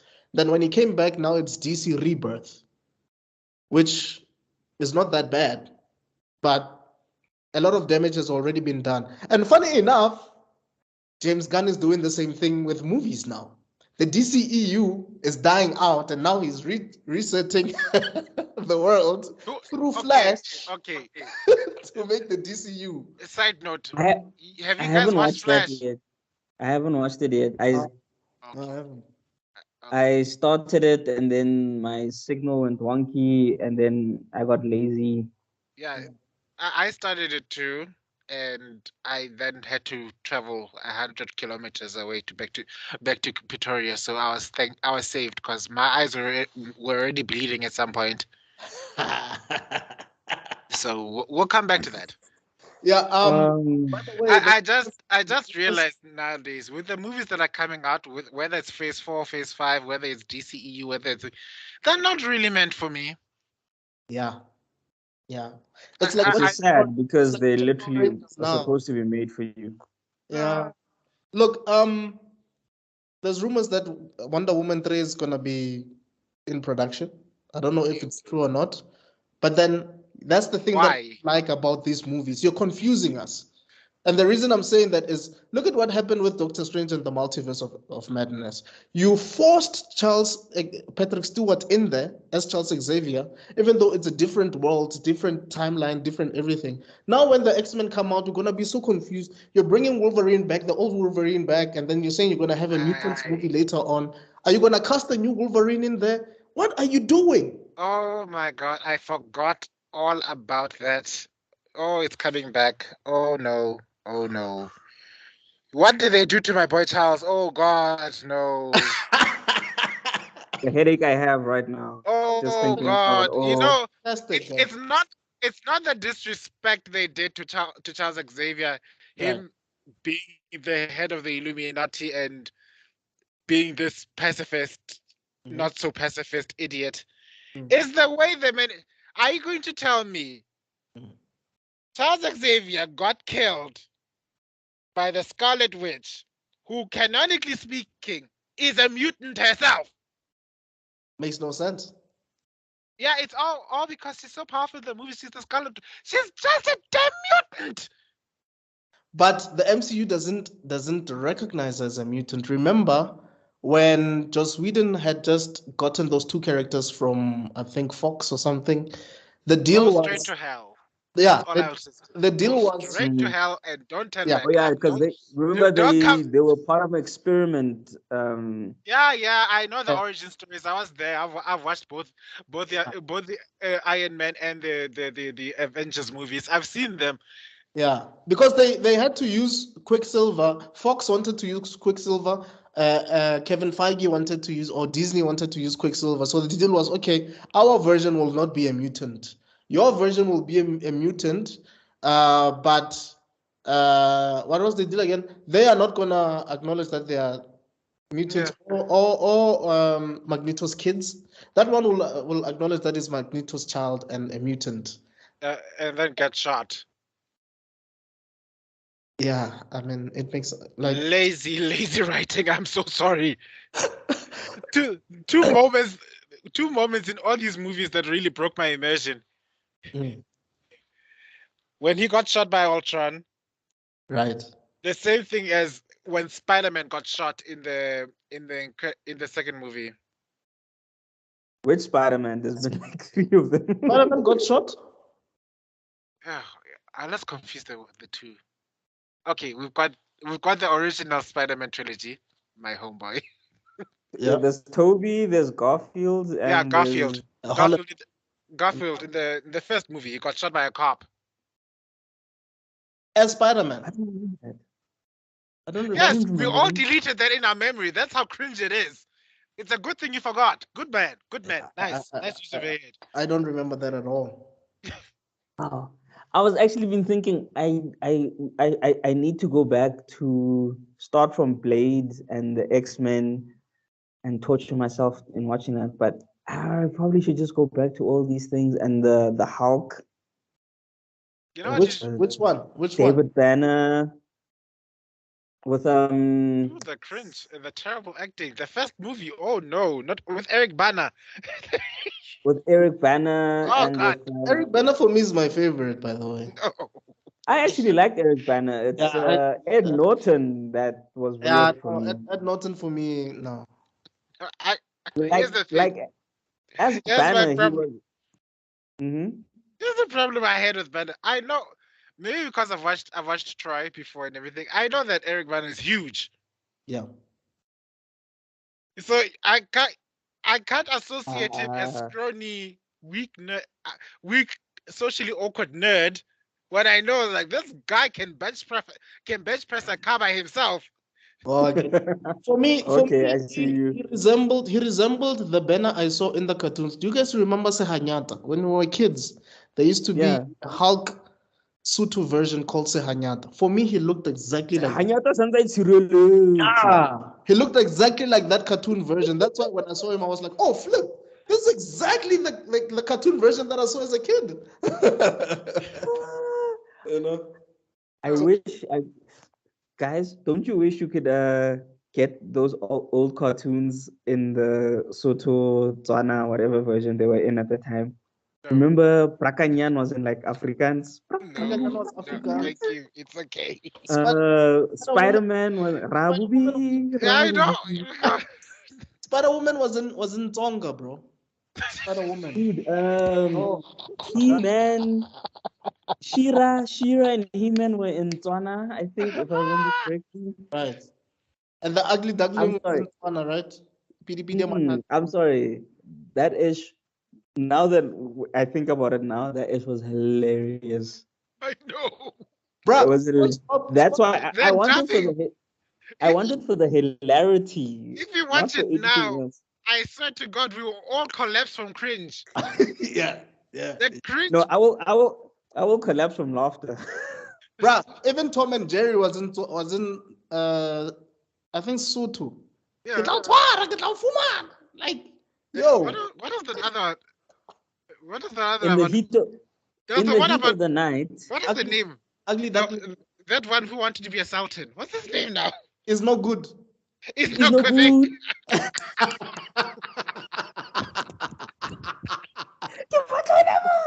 I want to be the sultan. I want to be the sultan. Ah, man.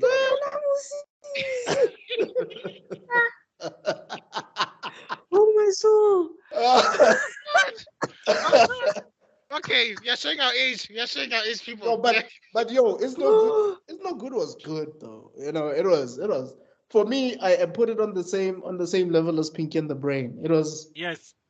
It was good humor. It was good humor. And at some point, you found yourself rooting for the guy, and you're thinking, yeah. You actually want him to be the sultan. I don't know if you remember, there was an episode actually in Pinky and the Brain where they actually ruled the world. Like there was an episode where Brain was president of America. He was an American president and he was making a speech and everything. No, I can tell you, there was the one time where they managed to give consciousness to the earth itself. Oh, flip. And the earth, damn. And the earth itself, what basically thought itself like it was Brain's child. And that's how he managed to take over the world. They replaced the Statue of Liberty with his face. Wow. There's a part where Cuba was saying, no, we'll never surrender. And then you just see the whole island almost flood up. And then, no, you're surrendering. You just see the floods of science. But you see, that is remember, this is actually scary. That is brilliant writing, and I don't think I think one thing that's missing in these movies, movie adaptations, live action versions of comic book related movies is the same writers that did these like Batman the animated series and Young Justice and what else can I think of that was really good? The Avengers cartoon, Earth's Mightiest Heroes. Yeah, that one. Those are the writers that need to come in and do the to be part of these live action movies. People like who's this guy? Alan Moore, who wrote Watchmen, or the guy who wrote Grant Morrison, and the guy who wrote The Dark Knight Returns. Those are the guys that we need to be writing these movies, Joe. I mean, to go back to what Zuko said much earlier, the action isn't even compelling anymore. Let's compare notes. Like, if you're to see the thing that made one of my favorite movie from this new era is to be Avengers, hands down, the first Avengers movie. Yeah, me too. And the thing about the Avengers movies is at the apex of the battle, there was this cutscene where you saw all the Avengers fighting, and you could see how they work in unison. There was the Scarlet Widow jumped into the Chitauri chariot. She forces the other one to crashes on top of that, gets shot down by Wolverine, who ducks down, fights with those other two, reflects one of those beams down the Captain America's shields, flies up. It's the whole thing. You just see it.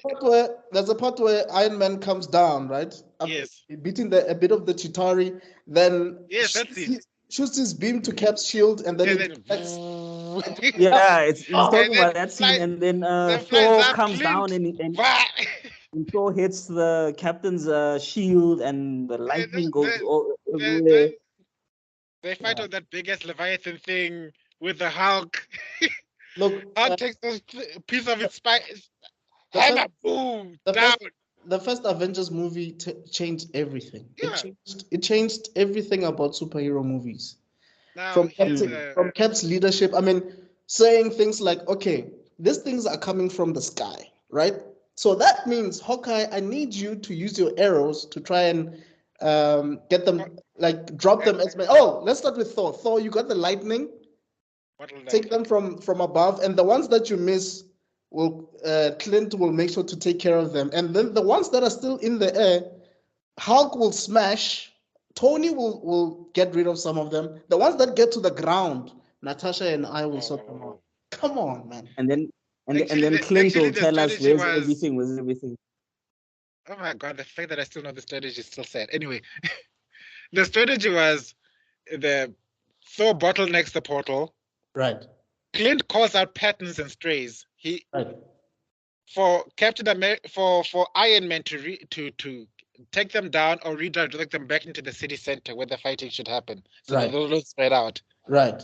And then Natasha and Captain America will keep the fight centralized there and take them down. Yeah. And Hulk's job was just to smash. Just smash. And Hulk smashed. Let's put it kaskasi. Fuck shit up. Yes. Yeah. That's what Hulk was supposed to do. Yeah. One of my favorite lines is, okay, guys, I'm bringing the party to you. I don't see how that's a party. How is that a party?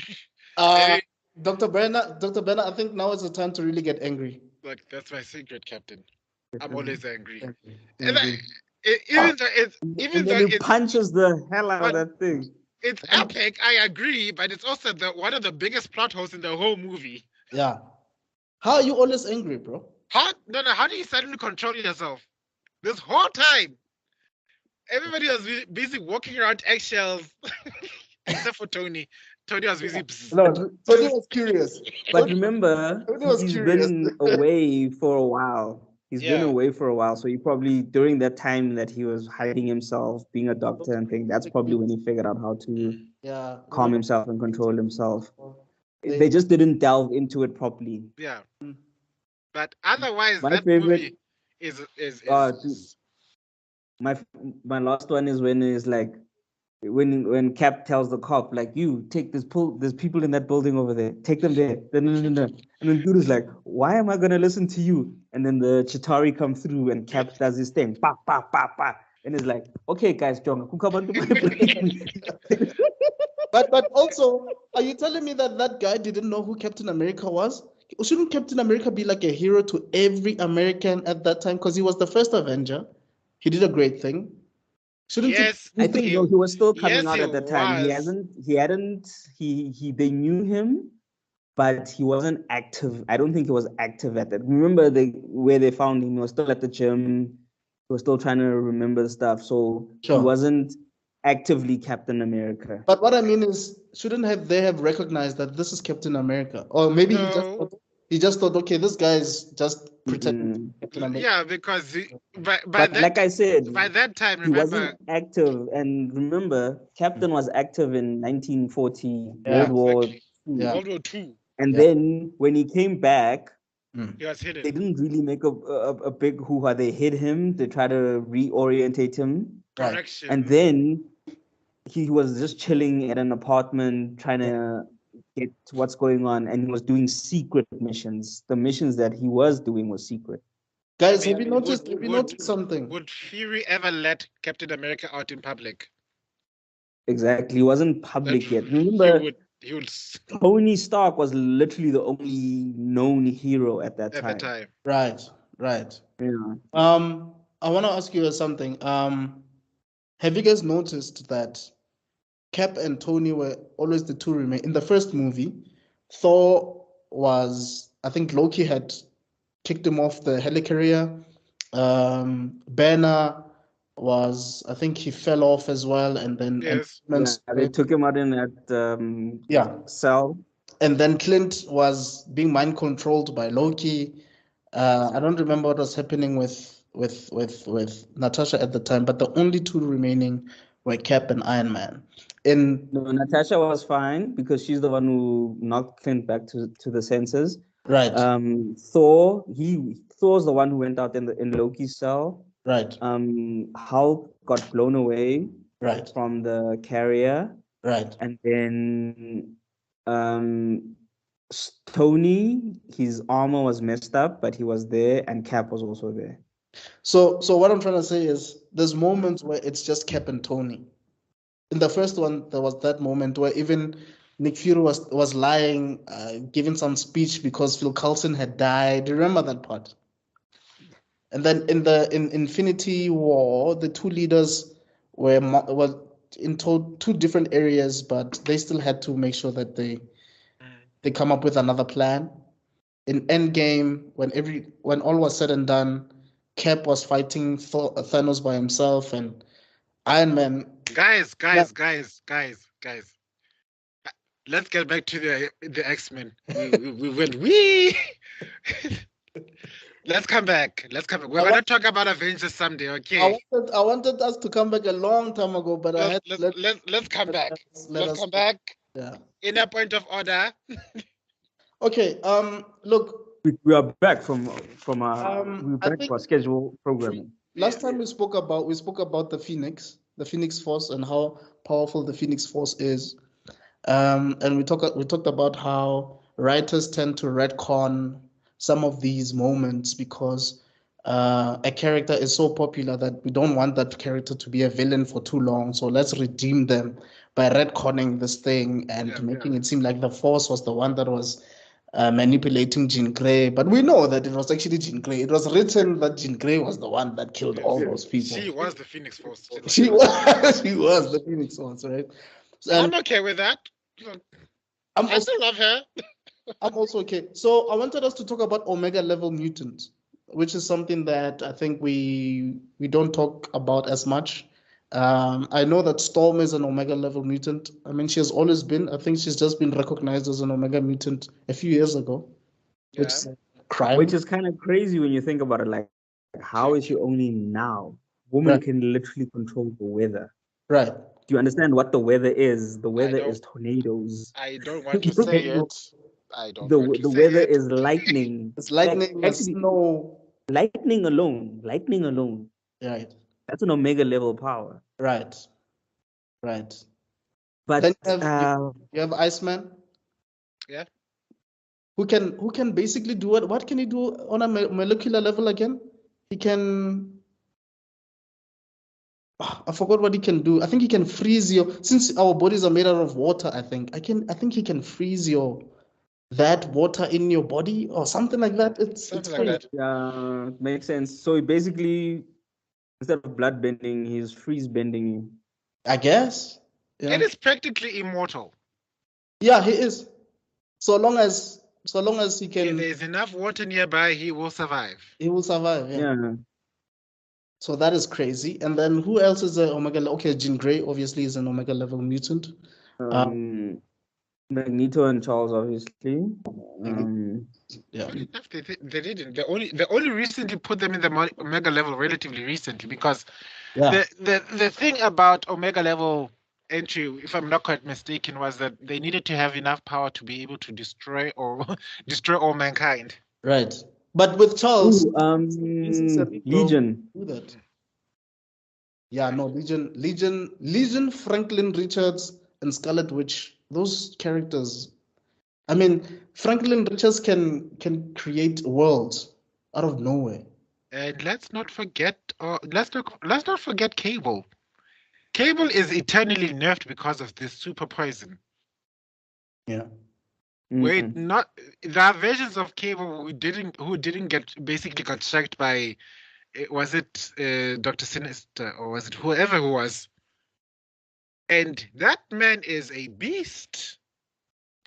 And you see, that's the other thing that they don't acknowledge about Cyclops. That his Cable's dad. Yes. But nobody says that. Like nobody says. Who's your? Yeah, way too cool to be. Who's your father? Him? Are you sure?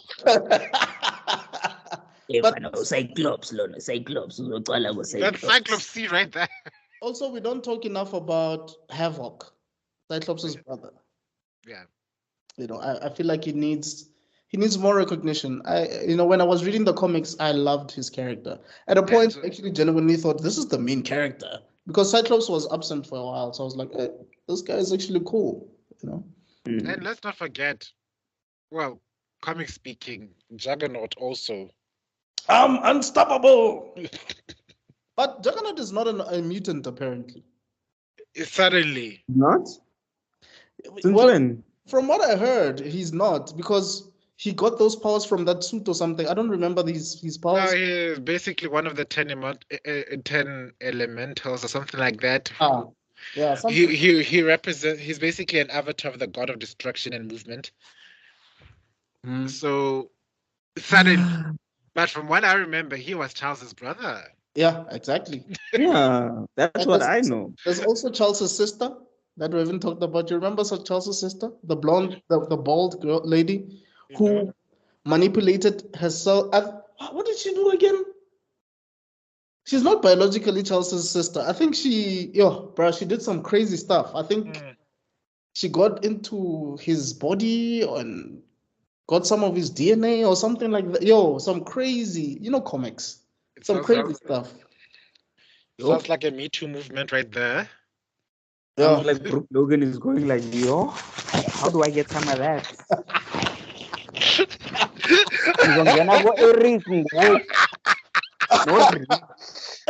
Guys, can we talk about Onslaught? Onslaught. I mean, we've been talking about Apocalypse. So Onslaught is basically a fusion. If Charles and Magneto had done the fusion dance, they'll become Onslaught. That's what happened, I think, in the 90s, where I think Charles was trying to kill Magneto by tapping into his mind or something, but then they joined, something like that. And he became one heck of a villain. Like it was very tough to destroy, So I can imagine because, I mean, imagine you have Magneto's power and you understand Magneto can literally turn you inside out. From just you having you've eaten too much beetroot and now you've got iron in your system. I remember some doctor was explaining how it is impossible for that trick to have worked. I'm sure it is, but we He are would not have in died. reality. And then you have Charles, who can basically just make you think that you're a chicken without actually even touching you or doing anything to you. You can just. So imagine someone who can kill you, or who can redirect your mind at their will in one, and then also remember the relentlessness and ruthlessness of Magneto. Hey, dude. Was that much power. Yeah. But And remember, in the movie Logan, Charles basically had seizures so bad he was making earthquakes. Right. So that means his power level. It's crazy. OP, bro. It's crazy because this was, remember, the Charles we getting is the control Charles. Yeah. Yeah. The one in Logan Killed the he was entire having seizures, so Yeah. he killed He killed the entire people. A seizure. This man watched niggas in Paris. The lights did something to him, and then Kumibani for everyone. How about remember there's that alternate universe Wolverine story where he has a relationship with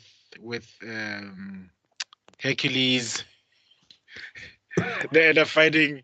Yes, everybody's tricky, but I just wanted to get to the point where they gave Wolverine an adamantine armor, body skeleton, so that he could go fight against an evil version of Charles Xavier who literally took over the world. Is that Old Man Logan? I don't know. No. It's an alternate storyline. I'll send you the names somehow. Oh, okay. But I'll tell you, literally, the main bad guy turns out it was Charles Xavier on an evil streak, and he took over the world. And and do you understand that Charles can literally do this without actually going on some Pink and the Brain elaborate scheme?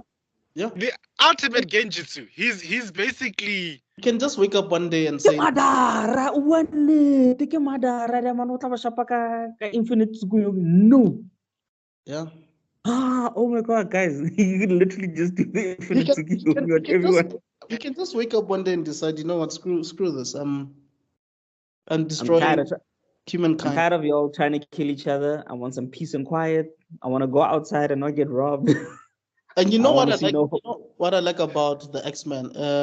At a point, I think Cyclops started focusing more on the mutants and mutant kind, because he did a live broadcast on television and told the mutants that, look, if you need a haven, Genosha is the place to be. And there's even parts where in the comics, some of these mutants would address the Avengers and say, when we're in trouble, you guys are not there. Yeah.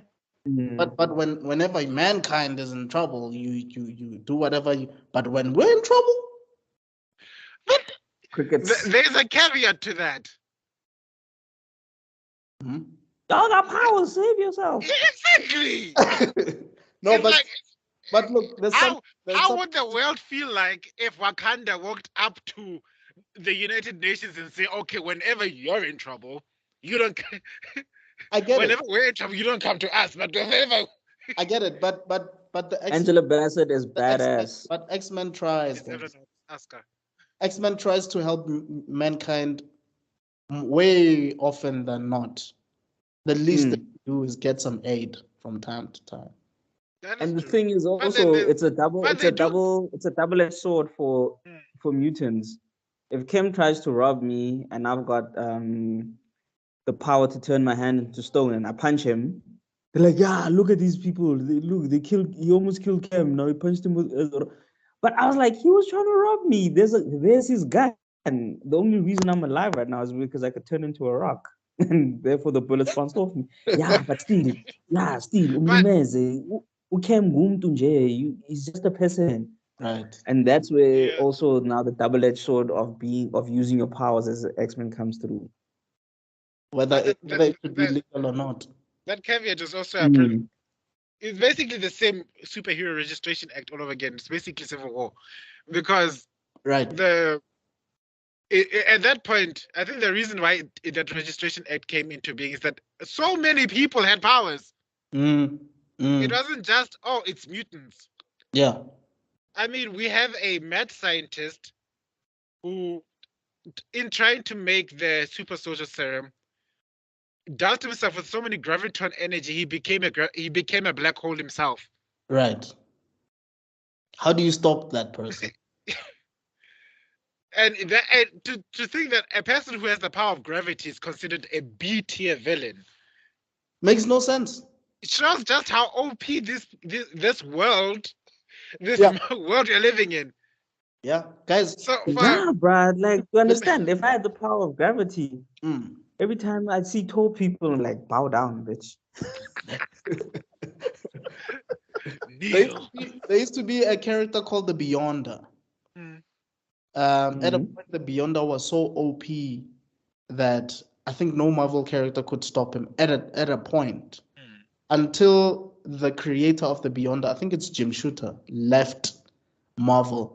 Then every other writer did not know what to do with that character, and he just started fading off. Yeah. You know, so Marvel has so many OP characters, and some of them have faded to obscure. What's that word? Obscurity. That's the way it is. And that's the thing with having, you'll go on like, and on and on about DC having overpowered characters. You haven't seen Marvel's roster. It's just as scary. Yeah, Sentry. In some cases, it could be worse. Sentry, Galactus, Silver Surfer. Who else is Doctor Doom? Yeah, there's so many OP characters.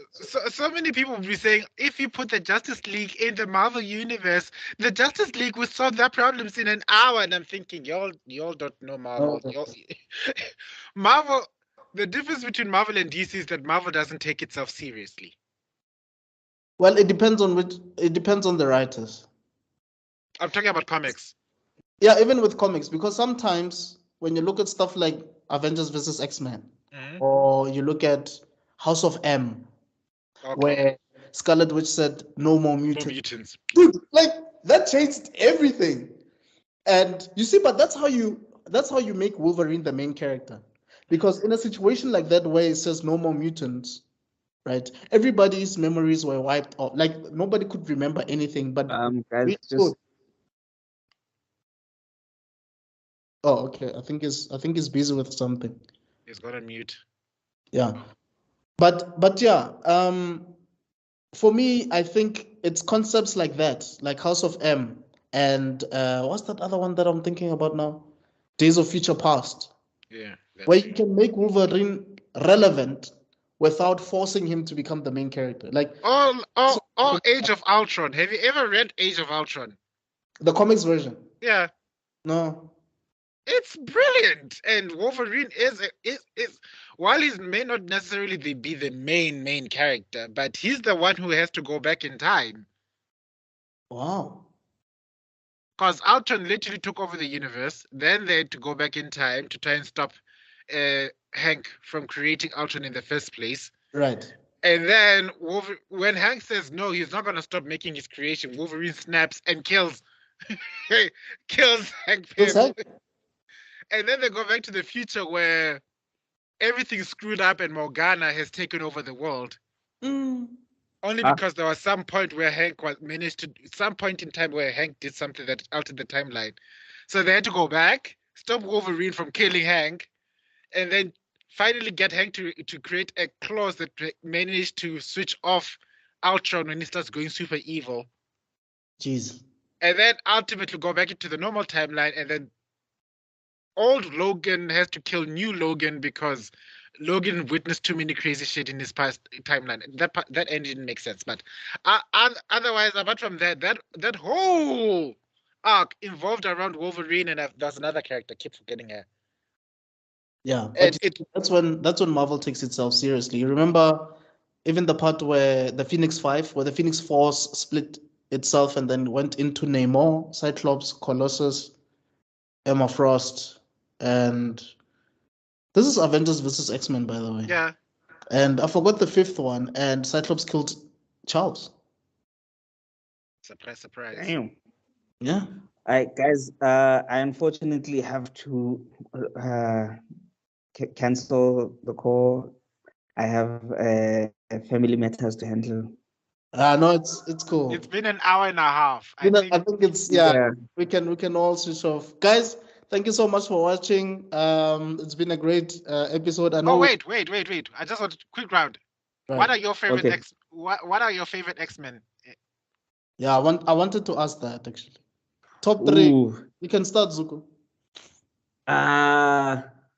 Storm. Legion. Mhm. And Storm. Oof. This is tough. Yeah. Storm, Legion, Remy. The one with the Remy with the radioactive cards. Oh, Gambit. Gambit. There you go. I, All right. I just love that southern drawl. I like a hair. Nice choice. I'm trying to think. I think I only chose like these on actually because I'm thinking there's literally like another 5 running through my head right now, and I'm trying like no. But Okay, so this is what I'm. Your top 3 for now. Yeah, my top 3 for now. It's Storm, it's Legion, and Gambit. Okay. Is it me? Yeah. I don't even have to think twice about this. Cyclops, Professor X, and Magneto. Oh, okay. Well, I agree with my number 1 is Magneto, always, now and forever. Yeah. And then Charles is second because I'm also a dreamer and I can identify with the curse of being a dreamer like that. Right. And my number 3 is the hard part because I love Storm. I love Storm. You have no idea. Yeah. And at the same time, I'm also a Wolverine stan, so I'm always tied between two. It alternates from day to day, but I think today I'm gonna go with Storm. I get it. Yeah, because Look, if I had a top 10, Storm would definitely be there. No, definitely. Yeah, but Legion, yeah. And actually, with Storm, I actually went into her lore and how she comes from this tribe that she was basically a rain queen and yada yada yada, and she was basically a rain queen at a point. She's actually basically a rain queen who's a mutant. So that was like very fascinating. And Legion, I think I find Legion the most fascinating. This dude literally is schizophrenic because every time he needs a power, he needs a personality for that power. That's freaking insane. That's crazy. All right, guys. Okay, I've asked the question. Then I think it can go now. I think. Yeah. No, guys. Thanks again for. Oh, sorry. Do you want to say something before I close? Yes. Quick suggestion. I think we need to. Suggestion for the next episode. We need an episode on Suruman. This guy has done so many movies. He is so gangster. If you read his bio, it looks like fiction. Who's Suruman? The actor who plays Suruman, I forgot his name right now. The actor who plays Suruman from Lord of the Rings. Okay. Saruman. Saruman, yeah. Yeah, Suruman. I was like, who's Suruman? It's Saruman. Sorry. Yes, my bad. Like it's Christopher Lee. If you read his bio, this dude basically, there was a point in time he was a spy. There was a time he won a fencing competition. What? He was a racing driver. His bio looks like he literally married James a princess. Bond. He looks like King Charlemagne. Yeah. Yeah, no, yeah. I know him. This is the guy who was Gandalf's mentor in the movies, right? Well, he's more leader, not mentor, but still, leader. Yeah. Yeah. This dude basically Count Dooku. Yeah, Count Dooku. James Bond looks up to this guy. Yeah, it's based and James from Bond him. is fiction. Which is it based? Yes, that's true. Which James Bond? That's how gangster is. James Bond. 007. The character James Bond, not any actor who played James Bond, but actually the character. No, the character. The character. What the hell, guys? You didn't know? Lee Fleming based it on him. Yeah. Because the dude is so awesome. He's lived life, dog. He's literally he witnessed the last execution by guillotine ever back in 1970 something. Yeah, but his acting is just on another. That's why even in Star Wars, nobody could defeat him until Anakin had to turn to the dark side. Like he is just that great of a character. Yeah, okay. We'll get to that. I think I like the that sword idea. fights. He knew it because he was a fencing champion. Jeez. We'll get to that. I think that's going to be an awesome topic because he's also played Dracula so many times. Wow. The vampire age would not be what it is if it weren't for him. Anyway, we'll get back to that guy. We'll talk. Okay. Sorry. All right. Thank you so much for watching this episode. And I'm sure you guys have now you know Tebello and that's Zuko, guys. So these are the guys that I really love talking to about all these things. There's gonna be other people as well, but yeah, this is another episode of Mr. Extraordin, and thanks again. We'll see you on the next one. All right, cheers, guys. Bye. Hola. Nerd out.